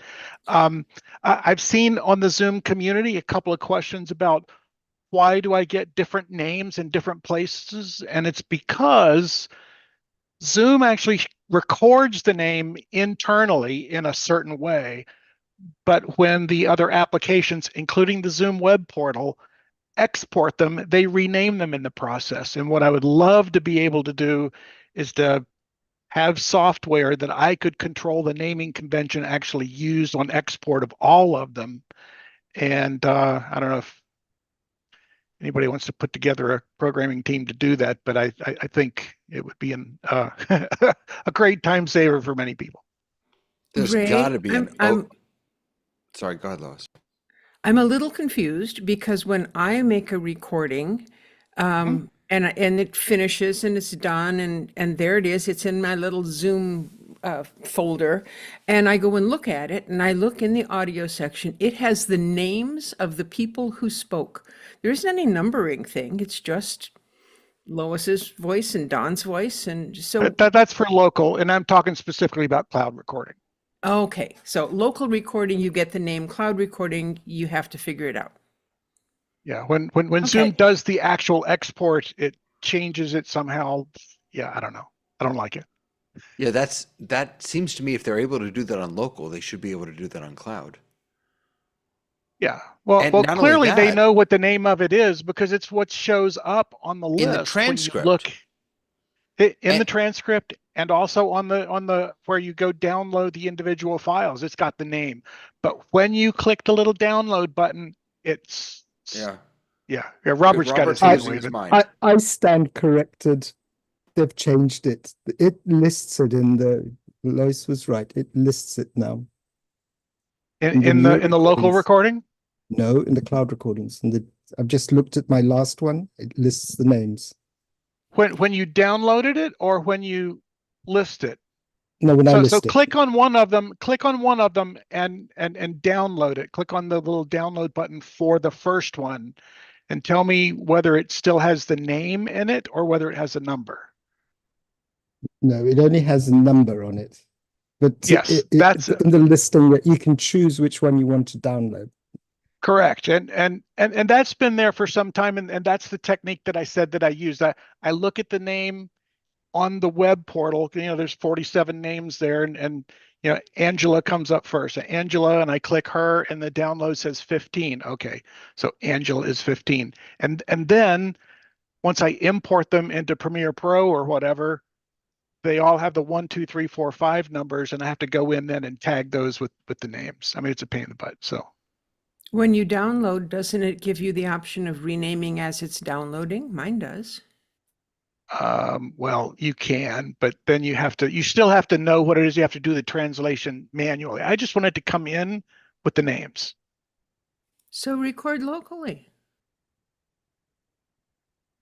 Actually, these are meetings that are held by someone else. Yeah.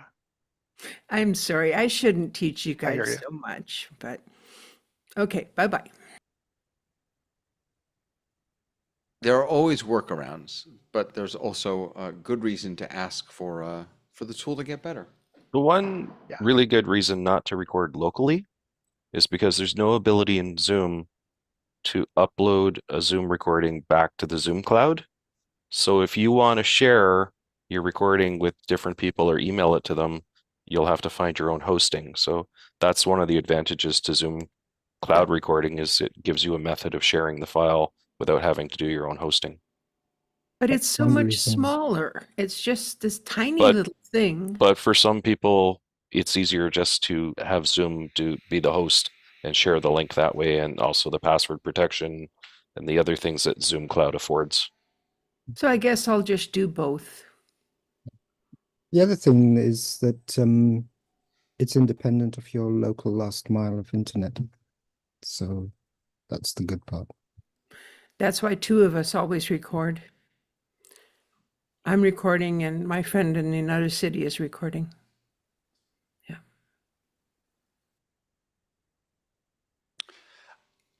I just came across one other piece from the Ecamm for Zoom thing, but it's bigger than that also, and that is around screen sharing. So the way they've implemented screen sharing is, again, smart but limited. If someone in Zoom shares their screen, that comes into Ecamm as another camera source.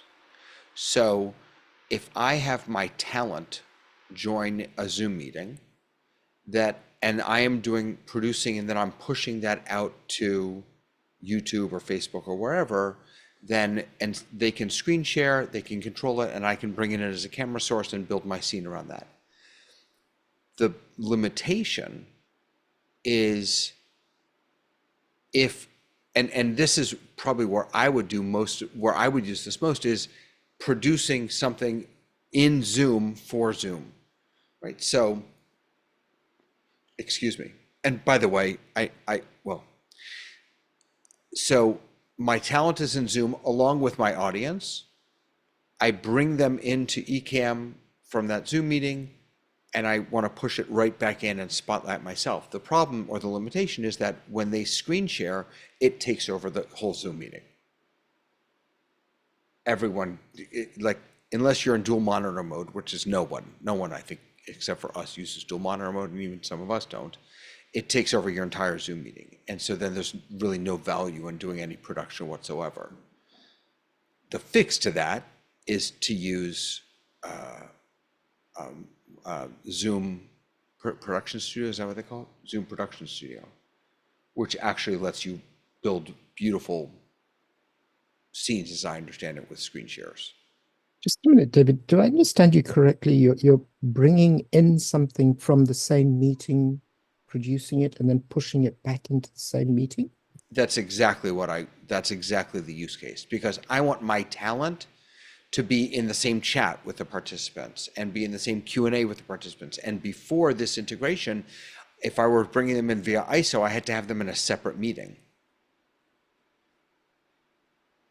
I would grab them via ISO, bring them into Ecamm, and then push that into the Zoom meeting. But now I do it all in the same Zoom meeting. Question? Yeah. I think I missed something here. You've got to set up so that you've got yourself and your guest, and then you're going to add their screen share. And then that gets done, and later on there'll be some other guest and they're doing a screen share. Is the function of screen share, is that something that you can say that is always guest for? No matter who's sharing screen share is guest for, or do you have to do it each time a different person does a screen share? No, that's a good question. In the current implementation, no, I can say this person is always guest for, and then if they change their camera, they will still remain, or if they leave and then come back. But no, each screen share will come in as a separate camera. But that's not the issue that I'm talking about. The issue I'm talking about is if I'm pumping this production back into the same Zoom meeting, there's almost no value in me capturing it because the screen share takes over the whole screen anyway. And David, sorry. Go ahead. This is specifically for meetings and not for webinars? I'm just talking about meeting. Well, so I don't do webinars. So you tell me. I mean, when someone screen shares in webinar, what happens? Well, the issue that I think you may be running into is controlling which of the multiple shares the audience sees. And what I'm wondering is no, there I'm a not way talking about for multiple shares. I'm one but share. But I'm actually trying to back into a solution for you. Okay. And that would be that if you fed your screen share off of a produced Ecamm output and created it so that your Ecamm filled the screen with a screen share and then composed an Ecamm, you wouldn't have that issue. You would have the full screen control. You would just have to put it in a standard mode and do the thing so that nobody else's pictures show up. That might be a workaround, but there's too many complications in the process. Well, but no, that's I could absolutely screen share, but I don't even need to screen share myself. I can just spotlight myself but the problem is if someone else screen shares. Correct. So if you had a speaker screen sharing, then you're right, that destroys your view. But if you were screen sharing and they were screen sharing and your feed went to your screen share while they were simultaneously screen sharing, you could pull them in and place that where you wanted, when you wanted on the output feed. Oh, I understand. I think I understand. Okay. Let me try this, David. Go ahead. You need to be the first person to screen share. So you are controlling what people are seeing. Then you let your talent screen share. People won't see it because he's the second. Oh, how but you'll interesting. be able to select it and then put it into. I don't know if Ecamm will pick it up though. That's the question. So no, it will. The second screen share? No, it absolutely should. Yeah. It should ZoomISO its own camera. ZoomISO will allow you to select two screen shares. Right. But I don't know about Ecamm, what Ecamm will do. This is really interesting. Okay. So there is, let me see if I can find it here. I don't have it turned on. In Ecamm, there is an option to do, hold on, sharing window. Okay. I'm going to turn that on. Now, let me go back here. I'm not sure if this will work now that I'm share. Ecamm Live sharing. I think this is it. Okay. So it's a little hard for me to show this. So in Ecamm, there is a setting called, which I've never used, called sharing window, which basically, I believe, takes your program feed and creates it as a screen for Zoom to share. But won't By the it- way, are you seeing won't that this? By the way, or solution you're not seeing break? this? Won't that solution break as soon as you start screen sharing whatever it is you've picked out? Because then you've changed what you're drawing from. Well, no. So I'm now, I don't really know what anyone is seeing. So what are you all I can seeing see now? you. I can see you. And if I change scenes, of course, none of my scenes are changing now. Now I can see course your not. cursor. So did I? Yeah. Okay. So I'm now screen sharing Ecamm, my Ecamm feed. Okay, and I'm going to screen share something so you can pick Right. it up. Okay. Oh, but you haven't enabled more than one screen share. I haven't. No, because it's going to stop your screen share if I start screen sharing. But multiple presenters can screen share. Mhm. Wait. Why didn't I turn that on? That's not turned on. But we're a meeting, not a webinar. We don't have presenters. It's still possible in there. It's still possible. You have to stop your screen share, David. Okay. Okay. And next to the screen share button where you have the options. Yep. Up there. Oh, you you're need right. to- I'm sorry. Boy, that's not sticky. I thought I changed that already. Okay. So let me go back in. Ecamm live streaming. Don't be so harsh on yourself, David. Well, Okay. I really, boy, I can't stand Zoom screen sharing. It just, everything moves. It drives me berserk. Everything jumps around. Okay. So now so I'm now screen sharing. Now you're going to screen share something. Yep. And I'm going to grab your screen share. Yep. Just give me a second. Yeah. Take your time. This is a fascinating workaround. One of my friends from the Ecamm family is watching, and he commented in YouTube that the screen share takes spotlight from the spotlighted virtual stage, which is exactly right. I'm sorry, David, I can't do this because I'm on a new computer and I haven't allowed my system preferences to screen share to Zoom. Can and I someone have to screen leave share the- something interesting? That's a dangerous request, David. Share. Okay, Lois is sharing. And so now I have to find Lois.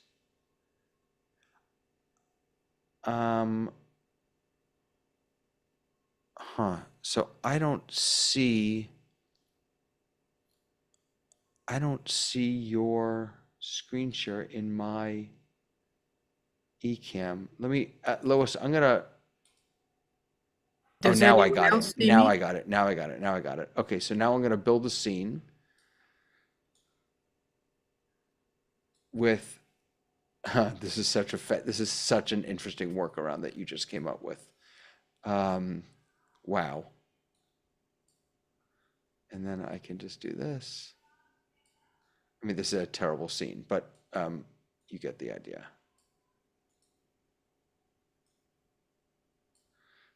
So have them share, you share first, and you share the Ecamm window first.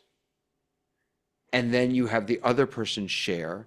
Now, tell me what you all see, because what I see is on my main Zoom monitor. Well, I don't have a main Zoom monitor, but like on my OSC machine, I see the screen share and then my gallery down the right-hand side. On my secondary monitor, I see the second screen share. What do you all see? Do you I see can David's see- face? I see David's face in a small square, a rectangle to the left, and then it looks like a keypad of some sort on the right-hand side. It's a boggle game. Right. And I'm looking at YouTube that Ray is sharing, and they're this is really smart. This is how you do it. This is how What you does do it, but YouTube show? the only problem, David, which you need to work on is the quality is really Yeah. Yeah, I can see that.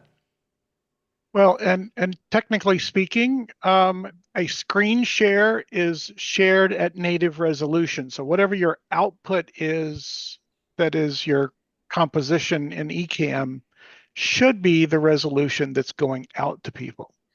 I wonder if I make it much bigger if it'll get better. Because I keep my Ecamm screen really small, but I don't know. Very interesting. That Oh, it's is- actually got better. It got better Oh, for a did it? second. All right, let For me a go back. second. Now it's good. Now it's good. Now it's Oh, really so that's sweet. what it, so, okay, so that's important. So I keep my Ecamm preview window very small. So I just made it almost full screen. It's you again. So I can't see what you all are seeing because I'm sharing the screen. Are you actually seeing two things, or are you seeing the green window with David and the little box? Wait, so you know what? Do me a favor. Stop screen sharing for a moment, if that's okay. Okay. So now, Oh, I can see what you're doing now. I can right. see Okay. where So the now window was. here's the real workaround. So the if real I work- screen share again, would it pop No, back no, in no. there? It probably will, but don't screen share again because the Okay. real workaround is for the host. No, sorry, that doesn't make sense. So David, I'm looking at the statistics window of my incoming feed on the Yep. screen sharing tab, and it's got 842 by 474. Before she stopped screen sharing, it was like 2000 and something by, I don't know what the numbers were, but it was really large. But now it's So- probably so going to go up. Shall I To me- share again? The resolution that Ecamm is putting out for some reason. Right, but now it's probably going to go up again because I just made my screen much bigger again. Yeah, 2004 by 1128. That's because of the size of the window essentially. So that's interesting because on the vMix side, you can just say I want 1080 to be the Interesting. output. Interesting. So you Yeah. need to be able to lock that output resolution regardless of the window size. That might be an option or something, but Can I come back, David? Yes, sorry, please. Yep, and it popped right back in. And so it that did- resolution stayed the same at 2004 by 1128. Yep. which is the size of his window on his computer. You know what's now you Lois, because you are screen sharing, you're mostly seeing your own screen share, right? Yes, I've got little boxes down the side, and so I can see where it says David Paskin. I can see what you've got. But you also should have a tab up at the top that will allow you to switch to my screen share. Hold Right, on. because Zoom is like tabbed, has this kind of tabbed feature now. Lois, in the latest version, there's tabs now.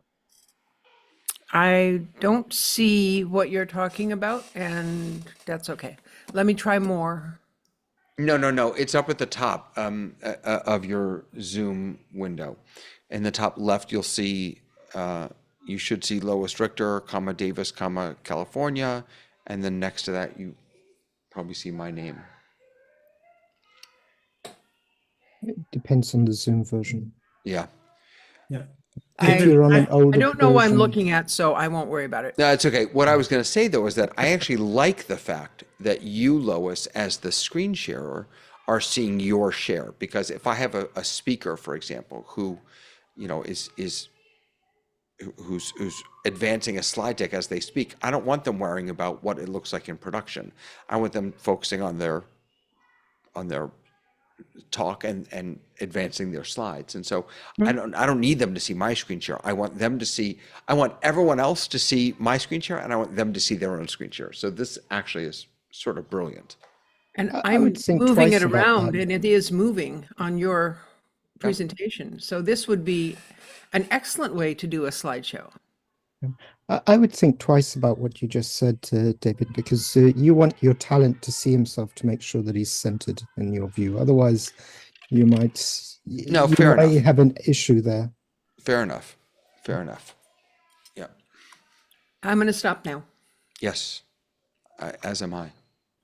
Except all my buttons. So David, when Ray was actually sharing and Lois sharing, were you able to see both as camera inputs?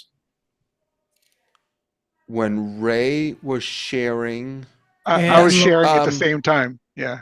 I didn't actually look to see if I saw Ray's. I saw Lois's. But here's so I had to add, wait, let me stop screen sharing for a second. I had to add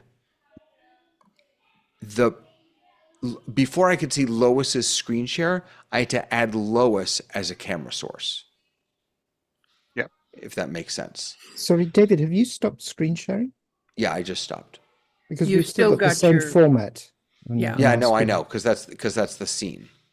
David, you said you added me as something, but then why aren't you seeing my little icon, my sleeping kitten? Because, oh, wait a second. Is it because I have no video? Because you came in as a second or another camera when you did share screening. Okay, screening. let's try this. But check this out. Wait, undo what you just did, Lois. I have a little camera thing here that says no, she doesn't have her camera on. Right, and if I Nice. turn on my camera, you should just get a green screen. But a bunch of you don't have, I'm so confused. There are a bunch of people in this meeting who don't have their cameras. Like Roland doesn't have his camera on, but I don't see a camera off icon there. Oh, I know why. It's because, okay. All right. That's the screen sharing option that you have. No, it's not. No? So here's what it is. It's when I've added them. Okay. Sorry, everyone. You can see it right here. So once I've added them as a camera source, then it does give me an indication of whether their camera is turned on or not. When I haven't added them as a camera source, then it doesn't. So add Robert in and let's see if that camera source comes up. Well, So add, here's my camera. I mean, I've turned it on, but it's not showing up in his scene. wait, what are we talking about? So Robert's little square, when he went away, the little camera icon does come on now that you've selected him. Right. Yep. And now I've added him to the scene. So Lois, you didn't pop up because I haven't added you to this scene yet. That's why. You did before. You said No, I said added you your did. screen. No, I added your screen share to the scene. Is that so? That's showing up as a different thing on your Exactly. That's a different, devices? because what I might want to do is I might want to have you as the speaker and then your screen share here. So I need two different camera sources, Okay. right? Okay. And it's never going to show that cute little kitten, because if you try and put it up there with the camera off, it won't work. And if it'll take the last thing that it has as a camera image. Exactly. So Exactly. you guys can never see this cute little kitten. We can never see the cute little kitten. Oh, well. Yeah, David, would you you, pop Lois. me up there for a second on your screen on the good Yeah. clicks icon down at the bottom? Yep. See, again, I just want to point out that's why I need some sort of indication of where, if someone's speaking, I need some sort of indication of that, because I Yeah. can't. Yeah. All right. So what's very interesting is before you did that, I had a 320 by whatever the X is video output resolution. And as soon as you did that, it jumped up to 1080. Wow. Well, that's because it was So calling now for you. move Robert back up there and let me see if the resolution for me drops down. Should. That's so interesting. So Ray, Actually, I'm going to try It does. pinning It him. does not. It It does does not. not. Mine My s- continues at 1080 because Ecamm is still pulling my video. Yeah, so is mine. And So this is does that mean in Zoom natively, we're all going to see you in 1080 now? Well, stop screen sharing and let's find out. I'm not screen sharing.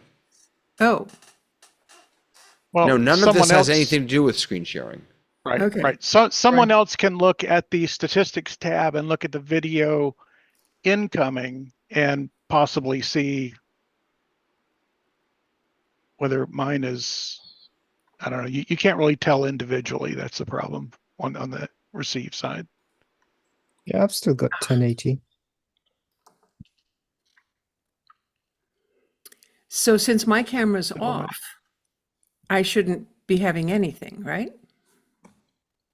Right. Your send should be nothing, should be blank, but the receive should still be there. And it should be probably like everyone else's, still 1080 at 30 frames a second.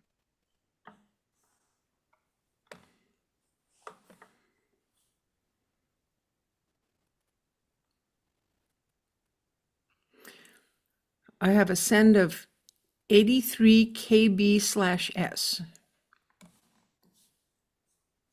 But down below where it says resolution, Hmm. and 360 by 180. right. Now I'll turn on my video. And it's now, it was sending at 1280, now it's at 960 because it's, nope, 1120 by 630 send. It goes up 1280 slowly. send. So I recall at some point someone saying that if you're looking at a gallery view and then you pin someone, it will send their picture at a higher resolution. Is that true?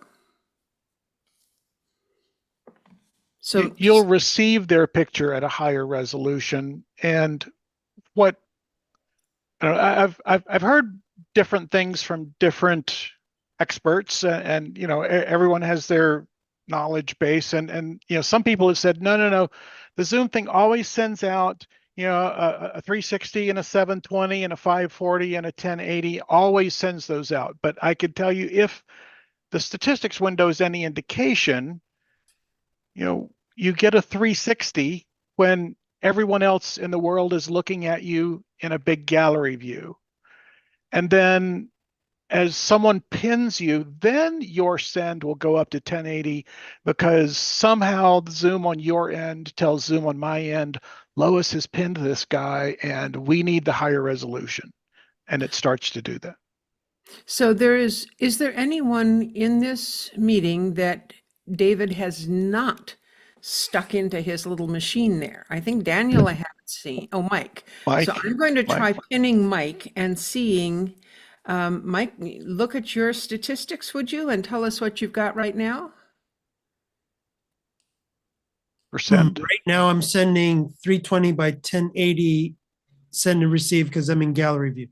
Okay, I've pinned Mike. And is anything changing? I am now sending 1080p 29 frames a second. That's exactly the way it should work. If you've got Mike on your full screen, Lois.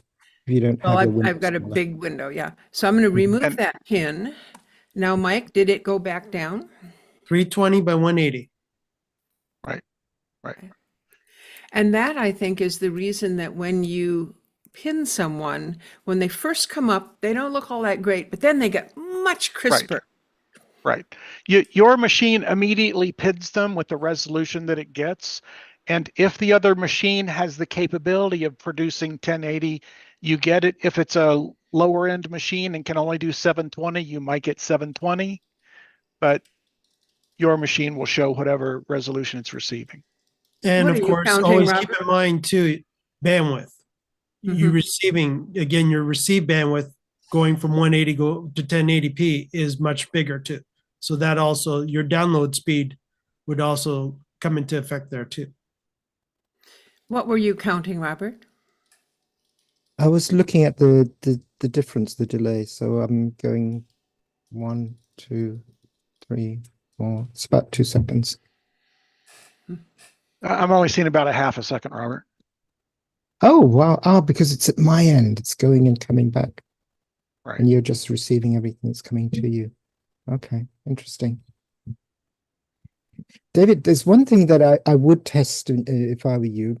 I don't know how many ISO feeds you can have on Ecamm, but there is a limit. You can grab 8 Zoom participants. Okay, but what does it do if you want to select the 9th? How do you release the one of the previous ones? I don't know. I've never tried more than I've never tried more than two, but That's- No, you need to be careful because your share screens are coming in as cameras, aren't they?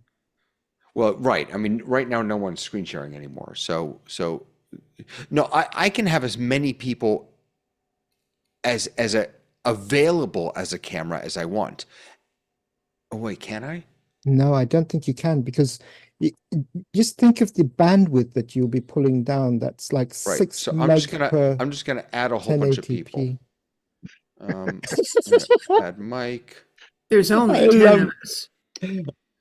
If you want me to share a couple so we can get above 8, let me know, Dave. Well, I don't even know where I am now. So hold on. So I've got. Let me put. You will Frank up have here. 9 because there's Zoom 10 test of us. kitchen. It's 1. So Frank, and I've got Mike, and I've got Daniel, and Robert, and Lois. And This is actually quite amazing the way you're doing this in real time. oh, wait a second. Who did I just delete? Oh, that was Lois. Sorry. And then oh, Mike and Ladd has started sharing. screen sharing. 1, 2, 3, 4, 6, 7. Let's see, who else can I add? I don't have any more people. I'll add Max. Okay, so here's what happens. Maximum, can you all see this? Yeah. No, Oh, because he's screen it's sharing. tiny. Because he's screen sharing, that's why. So stop screen sharing for a second. Wait, before you do. Okay, You go can ahead. pin David too and see him.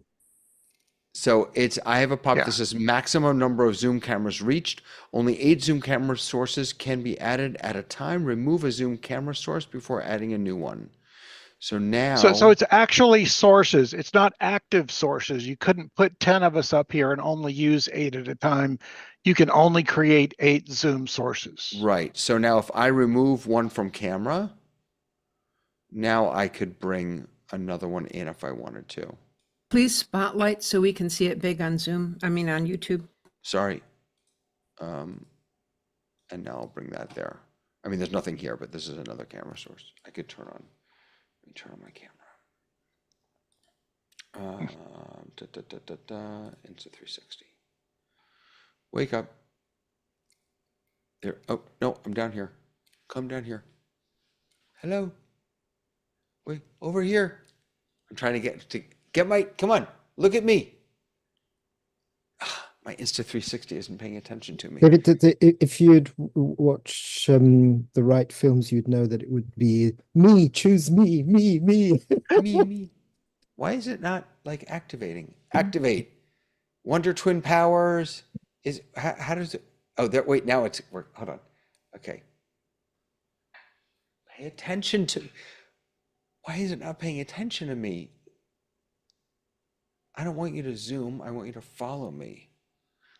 Don't you think it's because you're not in the screen? No, I You're, am you're in the just one of a screen. bunch. You're just one of a bunch of things.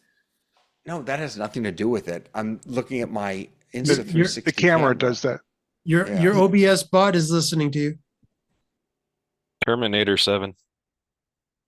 This is weird. There's something wrong with my, hold on. Insta 360. Your OBS bot on your right-hand side is listening. What? I have an OBS bot? The singularity. You use too many sources. Oh, I know why it's not working. Because I didn't have it turned on to work. Okay, so sorry, but this is supposed to turn it on. That's the thing. Okay, all right. So now I've got 1, 2, 3, 4, 5, 6, 7. But wait, why? You want my share back? So you can have 8? Well, I only have 6 right now. Why did it stop me before? Was I You at have 8? 7 things there. Where's Lois? Yeah, I took Lois out. Let me add Lois back in. Okay, there's Lois. Oh, there we go. Okay. And now if I can do, I've already added him. So I'll just, oh gosh, I did it again. I keep dropping it over someone. I don't remember who that was. That me? That was me. Yeah. But put John in the lower right-hand corner. Yeah. Yeah. There we go. There There's you the go. 8. Yep. So So that's good to know that when you drag something in there, if you go over top of an existing square, it replaces it. But once they're in there, you can Right. move people around and it doesn't replace, it just stacks. Wait, where am I now? I lost all my people. Where's that scene? I have no idea where that scene is. Here it is. Sorry. Yeah. Wow, So that what happens that's- if you try for a ninth one? I'll get that pop up again. Get that error message. Yeah. So I don't know if you can see, but so here's that error message again. Only 8.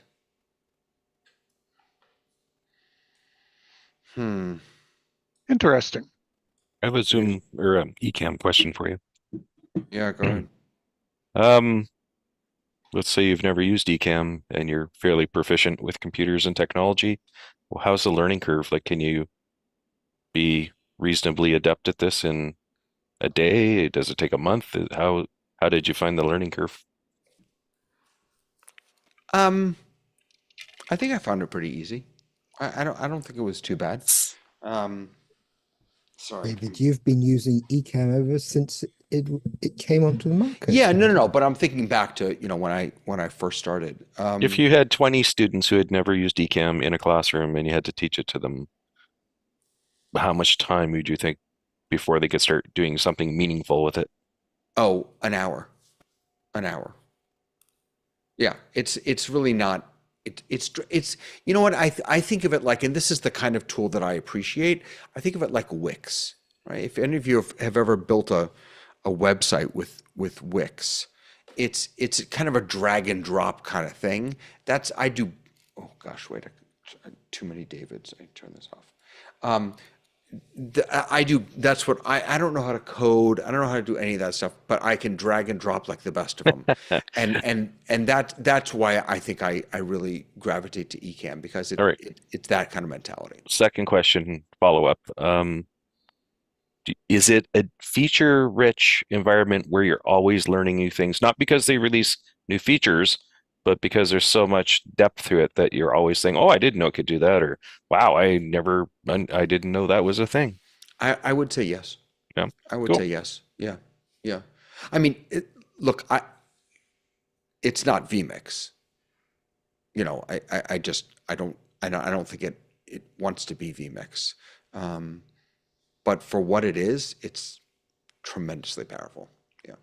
And do they have tutorials? Oh my gosh, a million. There are tutorials everywhere, all over YouTube, and the community is amazing. When is that annual sale? What time of the year? I don't know. I think it was last year. It was over the summer, I think. You did it over the summer. If that comes up, let us know. Yeah. Now, David, here's something that is configurable in vMix for Zoom that I'm curious if it's a setting that you've done in Ecamm or not. Can you tell it to be a max of 720p, not 1080p? Yeah. So if I go into, if I go into my preferences, because in theory, you should be able to get more than 8 then at 720. Yeah. So I hear what you're saying. I don't think that's. I don't think it will increase the number of Zoom. You think it does bit budgeting? Yeah, no, I don't think it does. Well, I think that's one of the limitations of the SDK, that you have to be approved to go over either the bit budget or the number of feeds. I think, if I remember correctly, both of those are part of the trial 6-month period, that if your application then performs well, I think they would consider upgrading it. I remember correctly. That is correct, but that doesn't apply to you, David. That applies to the producers of Ecamm. Right. So for me, and this doesn't affect what I send into Zoom, as far as I understand. This affects if I'm streaming, right? I can set my stream size to low, standard, high, really high, or 4K. I can change my frame rate, all that stuff. Right, but not in the Zoom section. Can you say, I don't want to get more than 720? Right. No, I understand what you're saying. And yeah, that's actually a fantastic question. Like, if I want to grab 10 guests, could I lower the resolution to 720 and then get 10 guests? Right. That's not in here yet. That's a great That's a really interesting question, though. Yeah, because that now ever since vMix has been launched in the beta, that was a capability where I actually had the choice of it either being 360, 720, or 1080. And again, if I did set everybody at 1080, then it's now maxed out at the 30 megabit, which is what Ray was talking about, which is the infamous 30 megabit max of it. So if I'm silly enough that I want, 20 people at 1080p, I'm going to max out the 30, and and Zoom is just going to go, okay, I'm still going to get you 1080p, but it's going to be less frame rate, right? And it's going to start going down bit rate wise. Yeah, so I'll just tell you that at the point where there's more than 4 people, that's the point at which I'm going to say to someone, don't even use this tool. Do it directly in Zoom. We'll use OSC to multi-spotlight. You will put a nice wallpaper behind it now. We have these nice, I mean, there's just, Zoom is so powerful on its own. I would say now I'll probably use Ecamm more, but before this, 9 times out of 10, I would say to people, let Zoom do the work for you. The fancier does not necessarily make it better.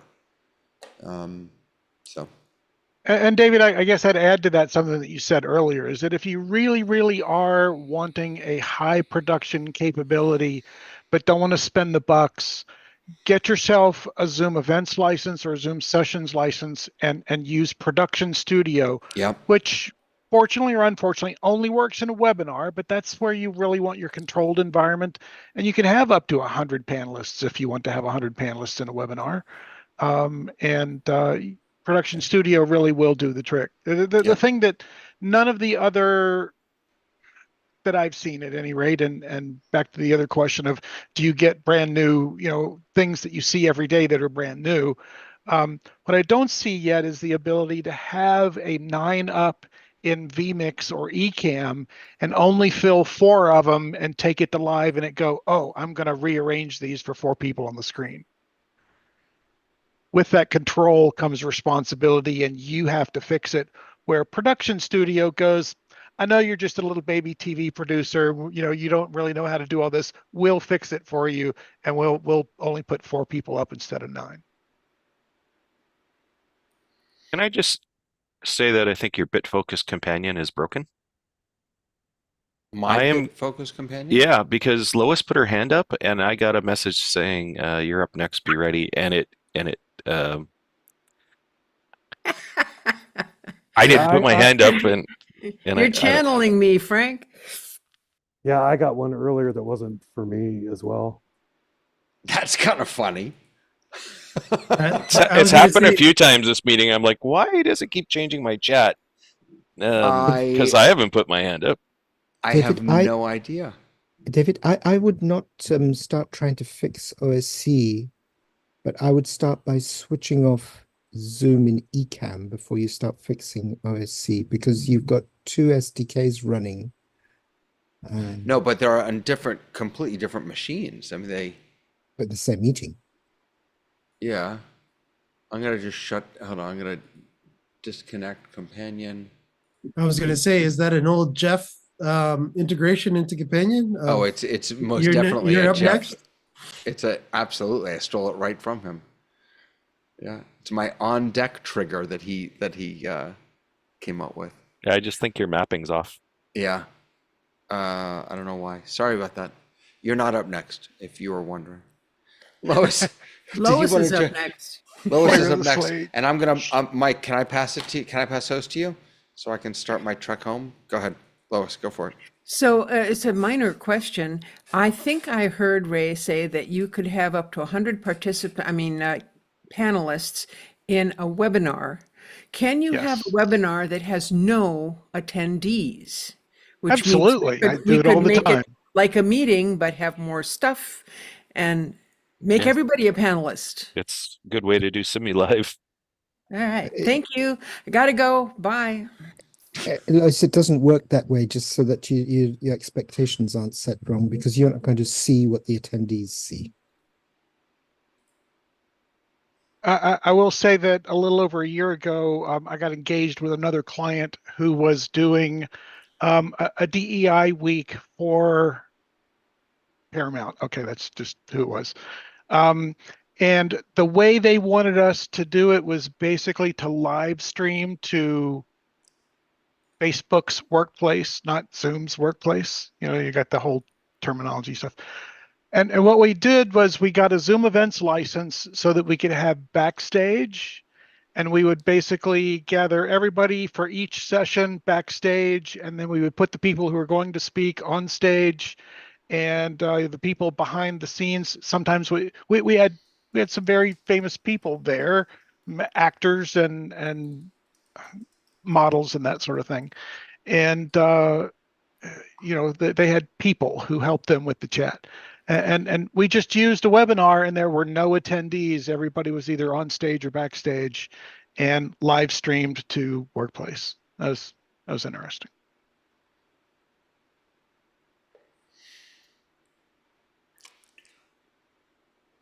Hi, David. Have a good weekend. Hi, David. Okay. All right. So Roland popped by. Roland, you were showing some stuff. What were you showing us earlier? I saw a couple of pop-ups that you had there.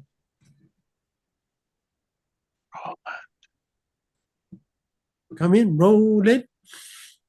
Okay. All right. I guess not. The All freeze right. frame. So, freeze frame. There we go. I don't know. Is it? Oh, Looks like it is. Oh no, he's moving. Is it live or Memorex? and for all the old people in the crowd, everybody got that reference? Good. Thank you very much. All right. And honest, if I had more hair, I would turn to the side and do that, try to do that. Yeah, got it. Okay. Frank, to your question earlier about eCam as far as like teaching kids or whatever, or how easy is it to pick up? It's fairly easy to pick up. I was using OBS primary for everything before. It's probably easier in some aspects than OBS. There's one thing that is really weird about it is whenever you create a new scene, by default, it will put your camera as the background of the scene, and where to go to shut that off so it doesn't do that. It took me forever to find it. Now that I know where it's at, it's easy. But before, it's just by default. Everything's easy when you know how, right? Yeah. I was doing internet searches, couldn't find for the life of me how to get whenever you create a new scene, not to have that as like the thing that, like, if you put another person in, that camera shot would be behind everybody you put in and everything. That was a really annoying thing about eCam at first. I wish that was. Years ago, I was using Wirecast, and it was very much about layers, kind of like Photoshop. You had to understand your layer stack. Yeah, bring to front, put to back, send to back. Yeah, and with this, the default setting is that camera, when you first set it up, whatever you have as your main camera, camera A, is the very backmost thing. You can't put anything behind it, but there is an option in preferences to say not do that when you create a new scene. So it's just a blank canvas and you can build your layers. And that's what I've switched to, so I don't have that annoying me every single time. Yeah. Oh, if anybody uses OBS too, OBS is very layer based as well, where you will, whatever is higher up on the list or lower up on the list, it will make it as a layer on the actual video itself. So Daniel, if I can ask you, when did you make the big switch to eCam? Just this month, I got the first renewal notice. So that tells you I had a month, basically. That's it. Okay. And you've completely given up OBS and now you're only on eCam, are you? Well, no, because I'm still doing ZoomISO into OBS, but I may switch that now because, but I'm not going to use a beta thing for the stuff I'm doing. It's too high profile to have a beta thing. Okay.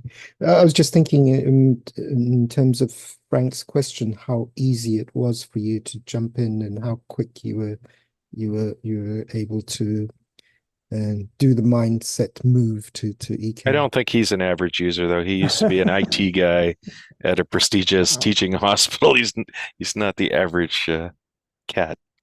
Yeah, that's probably true. Yeah, but it is. I think their audience for their software is kind of the people who are want to just go, get into it real quick and run and everything. They're after the look at me crowd, sort of thing. The influencer crowd and everything is one thing that they're really heavily lean into in their stuff. Not so much the production sort of people.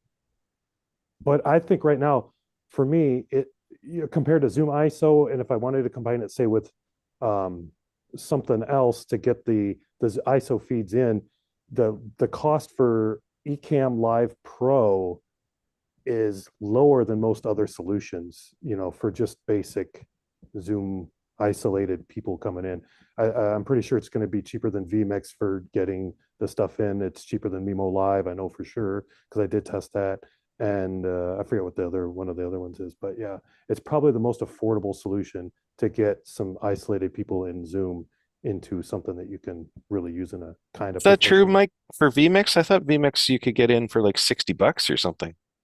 For HD?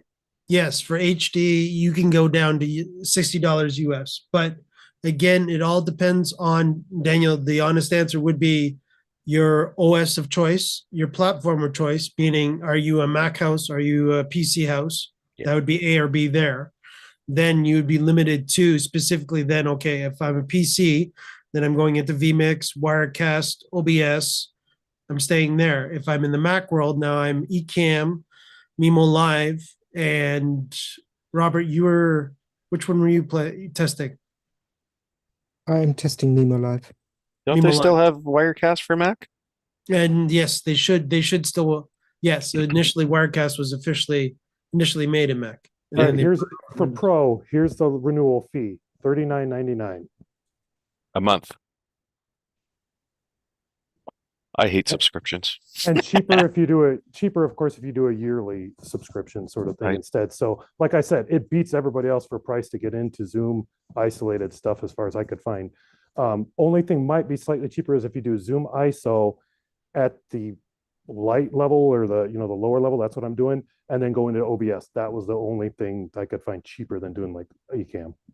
So two things. One, Ecamm has a big sale once a year where I think it's half the price. And then as long as you don't change your subscription, it stays at that price. I think that's what David told us last year, and I missed it. And I think the other thing is there's a new way now if you get a Zoom Sessions license. Ray will probably correct me on this. Then Sessions or the other one, then you can get ZoomISO and ZoomOSC as part of that. Is that right? If you get events or sessions, Yeah. You get both ZoomOSC, ZoomISO, and you'll also get Tiles, which is a upcoming beta thing, which is pretty nifty. So you may want to get your calculator out for that one. When the Tiles one is there, because that's quite a few things. Yeah, I think I looked for what we're doing. It was like still going to be more expensive. Oh, and okay. It was just for features we didn't really need for what we're doing. Sure. And and a lot of times we're using clients' accounts for stuff, and then coming in with our own stuff to take the feeds out. I'm hoping one day that Zoom Production Studio ends up in meetings. I don't know if it will or not, but I hope it does. Ray, any inside info on that? I certainly don't know, but I don't think that it's positioned well for that. If you're in the meetings with the Zoom events guys, which every Wednesday morning, the training and enablement crew has a sort of an open meeting on Wednesday mornings, I went to it once. 8:15 a.m. Pacific. They'll tell you that Zoom Sessions is selling like hotcakes, and that sales of Zoom events are sort of, they're okay. So that tells me that webinars are the thing, and so Zoom is focusing on webinars primarily. Sure. I just said it was a wish, but yeah. And yeah, I'm not sure exactly I what would love to see it too. Tiles is going to bring to the party too, right? Have you seen Tiles in action? I haven't. So if you go look at any of the video from Zoomtopia, I've had the wonderful opportunity of being in the second row when Eric Wan came out. They got multiple TV or I watched it last. I've watched all of them. It's the screen that had all of the floating faces on it. Sure. Basically, your ability is to pick people and go, oh yeah, I want these videos to come on, and it really is a hybrid engagement tool is kind of the way I would look at it. Is it really lets the people in the audience feel very comfortable with the people that are at home, and yeah. Is that also geared towards webinars? I think it's geared towards hybrid. I mean, there's a big push to hybrid, obviously, from Zoom. You know, my clients are starting to ask me about hybrid, and I just kind of cringe every time they do, Sure. because But hybrid could be I'm- Zoom meeting or it could be Zoom webinar. So which is it focused at is what I'm curious about. correct. Tiles will also work. Well, I don't know. Maybe not in meetings, but it Okay. might. Thanks. Yeah. I'm looking forward to seeing it myself. Frank, you're talking about the discount for Ecamm 2 for you. There was a thing on MacBreak Weekly. They were sponsored by Ecamm 1 month or 1 episode, and they had a code you could put in as well. No, I know. I remember that. I also I did watched that that. show. Yeah, so But I got this like is a free month. This is directly from Ecamm. Yep. And at least for 2 years, there's a time of the year, and I think David said it's somewhere in the summer where it's like very deeply discounted anyways. And I think he said if you don't disturb your subscription, it stays at that price. And I keep missing it. Maybe it's different now. I don't know. That'd be great because it's already pretty affordable in my opinion right now. So if it's even less, wow. Well, Yeah, it depends if you're doing it for business or not, right? Like if you're just doing it as a hobbyist or because you just want to play with cool things, $40 a month starts to add up for some people, right? Oh yeah, For I'm cheap a too. business tool, it's nothing, but you know, if you have to tell your spouse, hey, I'm spending $40 a month because I want to have myself in a circle in the corner, then it might not be as easy to, get acceptance on that concept. Did a Well, quick search that- for Ecamm sales and found an article on FEIS World about the Ecamm Black Friday sale to get 40% off of an annual plan.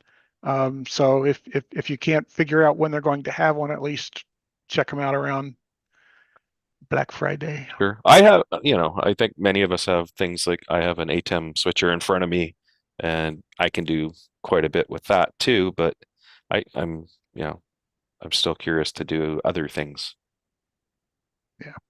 Yeah, for what I'm doing is a big corporate board meeting, and some people for one of the things I do for it, but the one I use it the most. And some of the board members come in over Zoom, some are in the room. There's a bunch of people that get to do public statements and all that kind of stuff, and there's people presenting. And I was using OBS basically and ZoomISO and bringing in the people over Zoom across basically a window in OBS with them across the bottom and a blank up above. And that was going out to a Roland switcher. And then I was putting the board members then that were in the room in the top half of the screen and everything. And then that went out to YouTube while we were also going to Zoom for everybody on Zoom to see. Yeah, we do a lot of that stuff too. We have, constellations and TriCasters, and we have lots of that stuff. But it's interesting to use software switchers because I think it's more approachable for a greater segment of the population than to buy dedicated hardware, especially expensive hardware. Like how many people are going to buy a constellation if it's not for work, right? Yeah, well, our Roland is a V160 and it's $5,500, which is not cheap, but it has That is SDI cheap too. for a switcher, though. I mean, that's not a high-end switcher, right? Well, compared to what everybody always talks about the ATEM minis and Sure, extremes and sure. everything like It's that. it's not a Ross, or something expression or something. But it has SDI and HDMI, which is very nice to have. And Sure, it's sure. 8 Oh, I'm 8 not inches. Yeah. punching down on it. It depends where you are in your mission and what you do, what's expensive. Like for a big corporation, 20 grand for a switcher is no big deal. For someone who's doing this in their basement because they just like it, that's a chunk of change, right? Yeah, well, and like the Mayo Clinic stuff, I frequently have to interact with that group, and they bring in a big, expensive analog way system and everything, and yeah, but so it's a rack mount thing and everything. So yeah. Again, the only comment that I will add to this is to make sure that if you do start getting into the software switcher type scenario, and Robert can talk about this too, especially with vMix, your mileage will vary on the hardware that you actually use. So again, make sure that, you even heard David say today when he was doing the demo of Ecamm today that he didn't have anything else open on the PC, on the Mac. He made sure that it was the only thing running. Again, same with the vMix world. Again, buyer beware if you think you can run Chrome and vMix on the same time on the same PC. You're just hurting yourself. So again, the advantage of the Roland switchers or even a Blackmagic switcher, of course, is the fact that that is what they are built to do. They are, they're not a PC. There's no processes running stealing CPU cycles that aren't dedicated towards video switching. Right, exactly. That's where the hardware switchers definitely will, and again, Daniel's workflow is quite common now, especially with the hybrid scenario. And again, the only difference that in the original days, especially during the pandemic, everybody was screen scraping and just having, 5, 10 PCs where they're bringing 5, 10 people into a Roland switcher, HDMI, SDI, or making conversions or however they're bringing it in.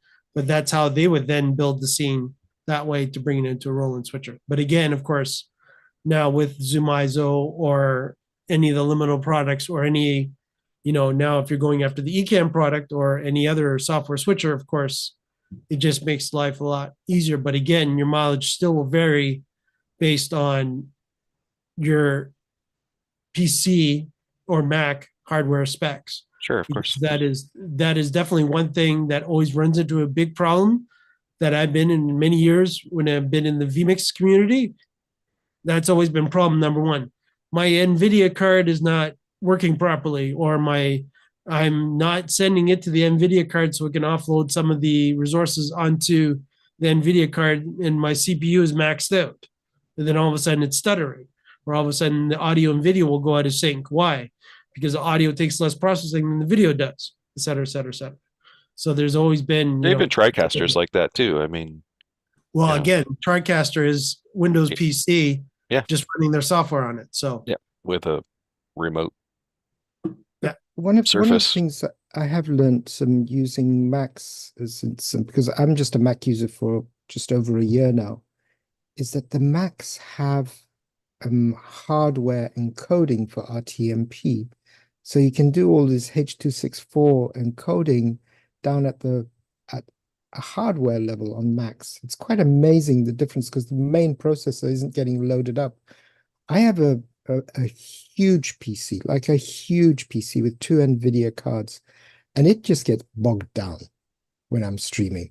And I have a Mac Mini M2 Pro, really basic model, and we stream like mad. And this thing is just sitting there relaxing because all of the encoding is being done at a hardware level and not at a software level. So there's something to say about the Mac solution that I'm leaning towards and just about ready to give up on vMix altogether, to be very honest with you.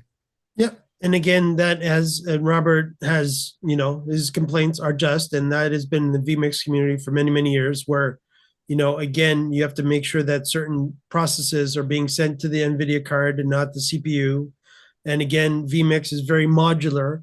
So again, that's a bit of its downfall where Ecamm is, you can only do what Ecamm allows you to do, where vMix, you can do anything you want. And you could also screw it up very easily, where you could actually, turn this on, but it turns that off, but actually it turned it back on over here.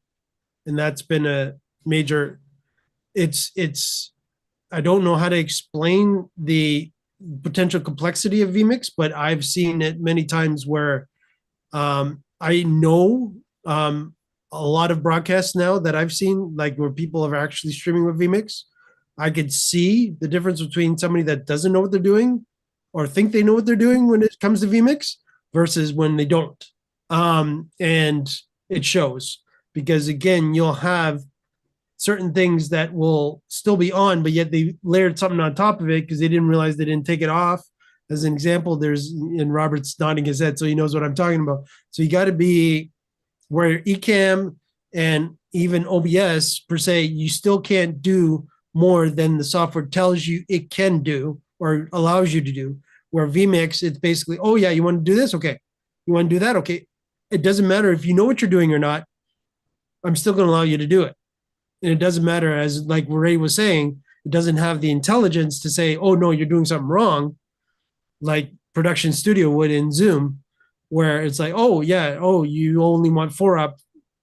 With vMix, this is where, Ecamm, it would be nice if you could actually have the 360, 720, and 1080p option so that you could actually control that. But again, vMix goes to that other level where I can make a screen share 360, but I can bring in a video of somebody in Zoom as 1080, which doesn't make any sense because I would want the screen share to be higher quality than necessarily the person that I'm putting in a 2-box. So again, vMix has its pros and cons, and Robert knows that because he's been working on that for many, many months. I've been involved with vMix for many, many versions, including version 27, which is, Robert, officially a couple days ago, there's a new update, by the way, just letting you know. And new Zoom improvements, believe it or not, was in this update, as a matter of fact. So I'll talk about that quickly here too. But yeah, so again, as long as you got the PC or Mac that can handle the software that you're running, great. And again, as long as you can bring in your proper capture cards and try to limit yourself on the amount of IP feeds you're bringing in, that also is a different scenario there too. Because even if you've seen Andy when he was doing NEB or he was doing anything at IBC, I think it was in Europe, again, he's using deck links. And his Mac is hooked up to a deck link, or in NEB's scenario, he had an actual HP server yet to be determined running Zoom Rooms Pro AV, yet to be determined in it.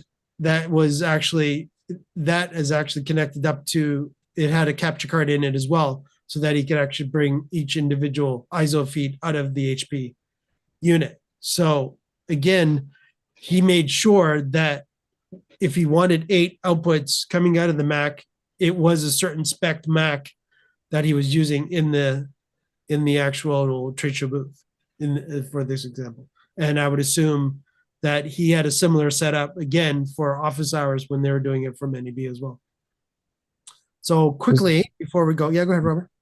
I'm just going to say it was very similar, and they were using Real Engine to put everything onto the screen so that the guy at the booth who was speaking into the camera could see all of the panelists who were asking questions, and this was done in Real Engine. So it gives the similar layout that you were referring to, Ray, of the what did you call them? Not the plates, the video walls. No, not the video walls. The new functionality that's coming out in Zoom that has been announced. Tiles gives the same sort of effect as tiles, because the tiles is running a 3D a Real Engine in the back, isn't it? That's my understanding. Yeah. Okay. Yeah. And and Robert, we're talking about the liminal product coming soon, tiles, right? Right. So was he not running? I thought Andy was making a comment to me that tiles was actually running at the office hours booth. That's how he actually made I actually saw a picture. I think it was. I don't know if it was Tiles itself as an app, but they were running Real Engine on a machine there and building all of those layouts. So I don't know if it was Tiles or was something else in Real Engine. I don't know. The one thing I saw was it was actually a demo of Tiles. It was a brief demo, but it was a demo of Tiles. Oh yeah, Andy did do that when he came to the booth on the second day, if I'm not mistaken.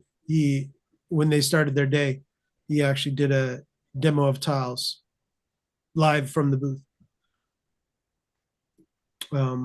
Yeah, it was really, really cool because again, you could just bring in everybody and it just went, and it just put everybody where you wanted them to be on the screen, which again is going to be huge for Daniel, which I don't know if Daniel's still with us, but it would be huge for Daniel, especially if he or any production company that's doing IMAG, right? So that's where tiles will definitely be huge to be able to bring your hybrids in and actually lay it out. So it's not a gallery view per se, it's a prettier gallery view. So let me just talk about the vMix update that came out 3 days ago officially, which is now version 75. So it's 27.0.0.75. I actually just checked this while David was mentioning to me that he might need to talk about vMix a little bit. So I did prepare myself when he did mention it's like, oh yeah, I got to go check and see if there was the latest version. And sure enough, there is. So there are new Zoom shortcuts in vMix. What that means in vMix terminology is that you now have new functionality within the Zoom portion of the software within vMix. So they are the following: Zoom mute self, Zoom unmute self, Zoom select participant by name. So again, what this allows you to do now is basically, I'll read verbatim what they did in the release notes, and then I will go into more depth what they're talking about. So they're saying new Zoom input meeting settings menu now has option to mute, unmute self. This controls the audio Zoom sends from vMix to other participants. So basically, you now have, I guess by default before, and I never tested this myself, but I think audio was on by default when you're logged in as a participant within the meeting. But again, of course, you would have to mute yourself in the vMix mixer as that output. So now it looks like it's built into the actual Zoom functionality of vMix to actually be able to mute and unmute yourself, as compared to actually going into vMix's mixer and making sure that you actually have whatever output you are sending to Zoom audio-wise in the mixer is done. Ray, are you checking on this as you're looking there, or no? No, I'm looking at something else. Okay. But I'm trying to use the AI companion to ask it some questions. But go ahead. All right, sure. So yeah, so again, it was so mute and unmute, and then they said note Zoom updates require the latest Zoom plugin. So again, you would have to make sure you download, because again, how vMix does their Zoom, which sounds like it's a bit different for Ecamm, where Ecamm actually has it built in the software, the actual Zoom client. In Zoom, or in vMix, Zoom is its own separate client. And the only way you could actually integrate Zoom into vMix is to also be running from their Zoom client to connect to the actual meeting.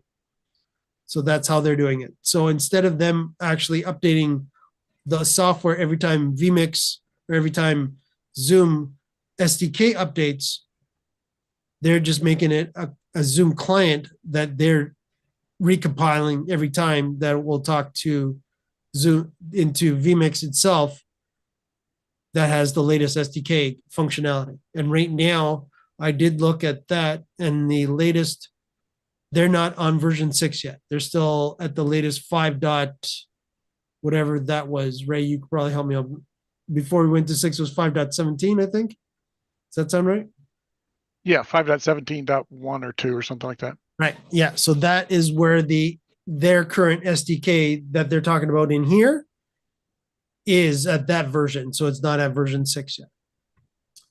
And a couple other, there was one other Zoom related one, which I'll talk about, which is fixed issue where Zoom chat was not showing up until Zoom Manager window was open. So that is interesting. I never ran into that in any of my testing, but again, I'm assuming they found that, and there was a lot of people that were concerned about that functionality. And again, a couple other fixes were in there, not related, but just general vMix related ones, which was fix the set gamma Y shortcuts not working correctly, fixing the audio at the end of the replay of MP4 exports. So if you're using the replay system, which is quite huge in the vMix world, that a lot of people would just set up a vMix machine and that's all it's doing, and getting all its feed over NDI a lot of the time to do replay. And fixed documentation incorrectly stating selected value instead of selected name for some shortcuts. I guess that was just an oopsie on the boys at vMix when their documentation wasn't referencing properly and they caught themselves in that.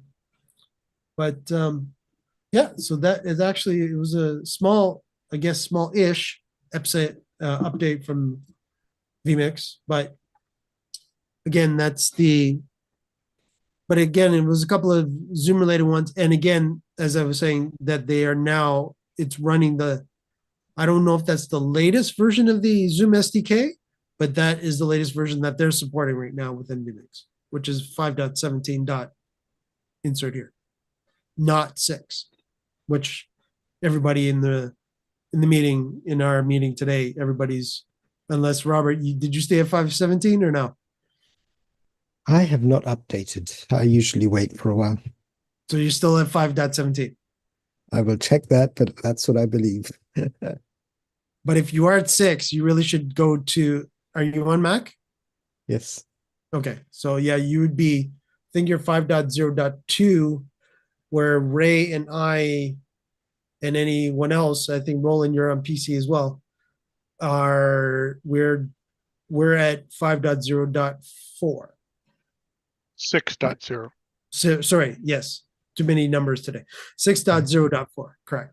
And the other thing I noticed was, and the other thing I noticed is that 6.0. something came out for iPhone and iPad yesterday. So yeah, there's a lag time before that gets approved, and I've been checking it every day, and yesterday it was out there. So I haven't actually used it yet, but we'll see. Yeah, and there was an interesting, the 6.0.3 update for me was a little weird. It didn't do anything bad to me, meeting wise, but it was an interesting installation when I installed it, because it actually broke to upgrade. So I actually had to uninstall and reinstall on a couple of my machines, which I thought was interesting. Don't know why, but usually the upgrade within the client works fine. And I also, on the Windows platform, I also use WinGet to do a lot of my updates on my PC side, and in WinGet it broke. So that wasn't too pleasing with me. So I had to actually uninstall and reinstall. And then it was fun. So have you had any feedback from the production community about using ZoomISO in vMix? Using Zoom. Okay, so when you mean the Zoom integration in vMix? In vMix. From me, I haven't seen many vMix people complaining about the Zoom integration. There was a lot of, I'm just trying to remember what I ended up seeing. I think it was related to, it was a bit of a learning curve. I think in the beginning was the only real problem is like, how is Martin, which is the owner / main programmer of vMix, how is Martin thinking of actually using Zoom in vMix, right? And then wrapping your head around, shall we call it vMixism? The vMix world of understanding the vMix language and actually figuring out, okay, by default, Martin is putting me into 360. If I really want 1080, I have to force it per input. And if everybody on YouTube knows what I'm talking about when it comes to vMix, every input is it officially either a camera or in this case, vMix Social, or in this case, Zoom. Each person can be its own input. So again, you can go very, very granular into the Zoom settings. That was a bit confusing for people. That was the only real thing I heard. But once people got it, I haven't heard any devastating, let me put it that way, situations that they did an event and all of a sudden Zoom crapped out on them in vMix. I haven't heard anything about that. I'm sure that there might be. Again, with vMix Social and vMix and using, sorry, not vMix Social, vMix Call and Zoom, which are basically now equivalent to like Ecamm has its, and now Zoom. vMix has always had vMix Call for a long time as well. Now you've got Zoom integration. So those are not as bad, and I'll use that term in quotation marks, resources wise, hardware resource wise, as potentially, because again, it's an IP feed coming in, and it's not doing a lot of transcoding to bring it into vMix. And I'll use that term a bit technical, meaning that there's not the actual feed coming down from Zoom is native in vMix already, meaning that, you know, it's H.264, it's already using AVC, it's coming in, vMix is perfectly fine with this. There's nothing resources wise that it has to do any converting on the fly to make sure that it works in vMix, right? So that I'll say, so it's in that regards, I've used it on pretty light machines when I was doing my vMix testing compared to your dual NVIDIA, Robert, machine. And I haven't run into too many problems, to be honest. And I was able to get up, I think, did I go as far as doing 8? I might have.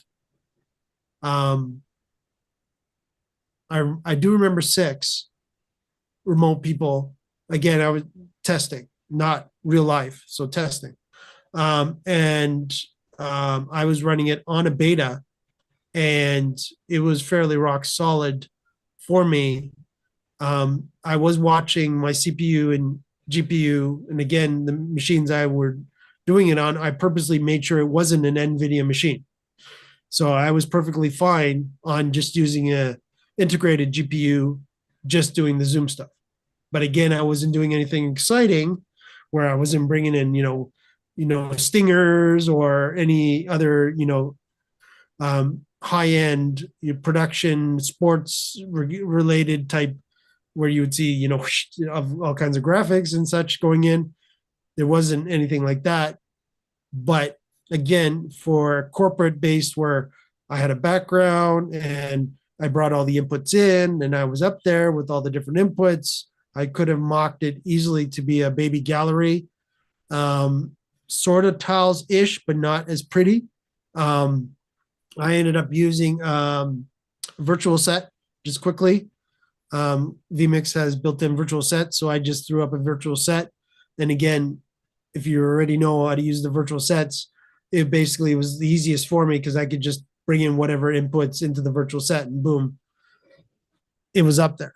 So that worked perfectly fine. But again, I wasn't doing anything where I was like, all of a sudden I'm adding video. No, as in, video clips. I wasn't doing any video processing in that regards.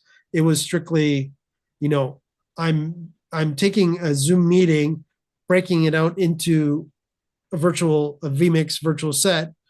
And this was the layout, and I could have easily done like a 2-person, 3-person, 4-person panel type discussion without really any stability issues. The stability issues that I ran into more was being careful not to start hitting that infamous 30 megabit per second limit. And the other one was, the more taxing, because, let me say it this way. The CPU didn't actually go up. The iGPU was basically sleeping because it really didn't have to do any processing because, again, the video and audio was okay. But as far as the CPU, it started to spike up a bit more as I added more people. But again, I know better not to go above 70 or 80% because I'm in danger zone. So again, and then the machine I tested it on was an old quad core that had 8 threads. Didn't even, I think it might have been I think, yeah, it was a 6th gen i7. I can't remember the actual, but again, again, I knew better not to go further than to push the limits of the machine. So it's just my, doing this for, over 20 years. So I know better. But in the regards of, it again, the biggest problem turned out for me is making sure that you have enough bandwidth coming in because you're bringing all the ISO feeds in. That's becomes the bigger deal. Whereas Ray and others have mentioned with Production Studio, you're basically, it's equivalent to you throwing up a cloud PC where you're using Zoom's bandwidth then at that particular point to do whatever you want. Where if you do have it locally in Ecamm or such, locally on your bottleneck will always be your upload and download bandwidth. Well, not completely, Mike, because with Production Studio, you're actually bringing everything down, producing it, and sending it out. Production Studio, as far as I understand, is all in the cloud. You'll actually see all the videos in the cloud, but the hard, 1080p feeds are not coming down to you and then going back in Production Studio. That doesn't make any sense that they would do that, because then there'd be no need for it to be cloud-based. Because again, if they're doing the switching and everything, it would be equivalent to having vMix in the cloud, is what my thought is, what Production Studio is doing in the cloud. So again, the bandwidth again is between vMix, or if you had vMix in the cloud, it would be your cloud provider, so AWS or insert here, cloud provider that's running vMix. Then you would have your bandwidth between there and Zoom's servers, that you would have to make sure that bandwidth is enough. And then, if you're using a cloud service, then that's their problem.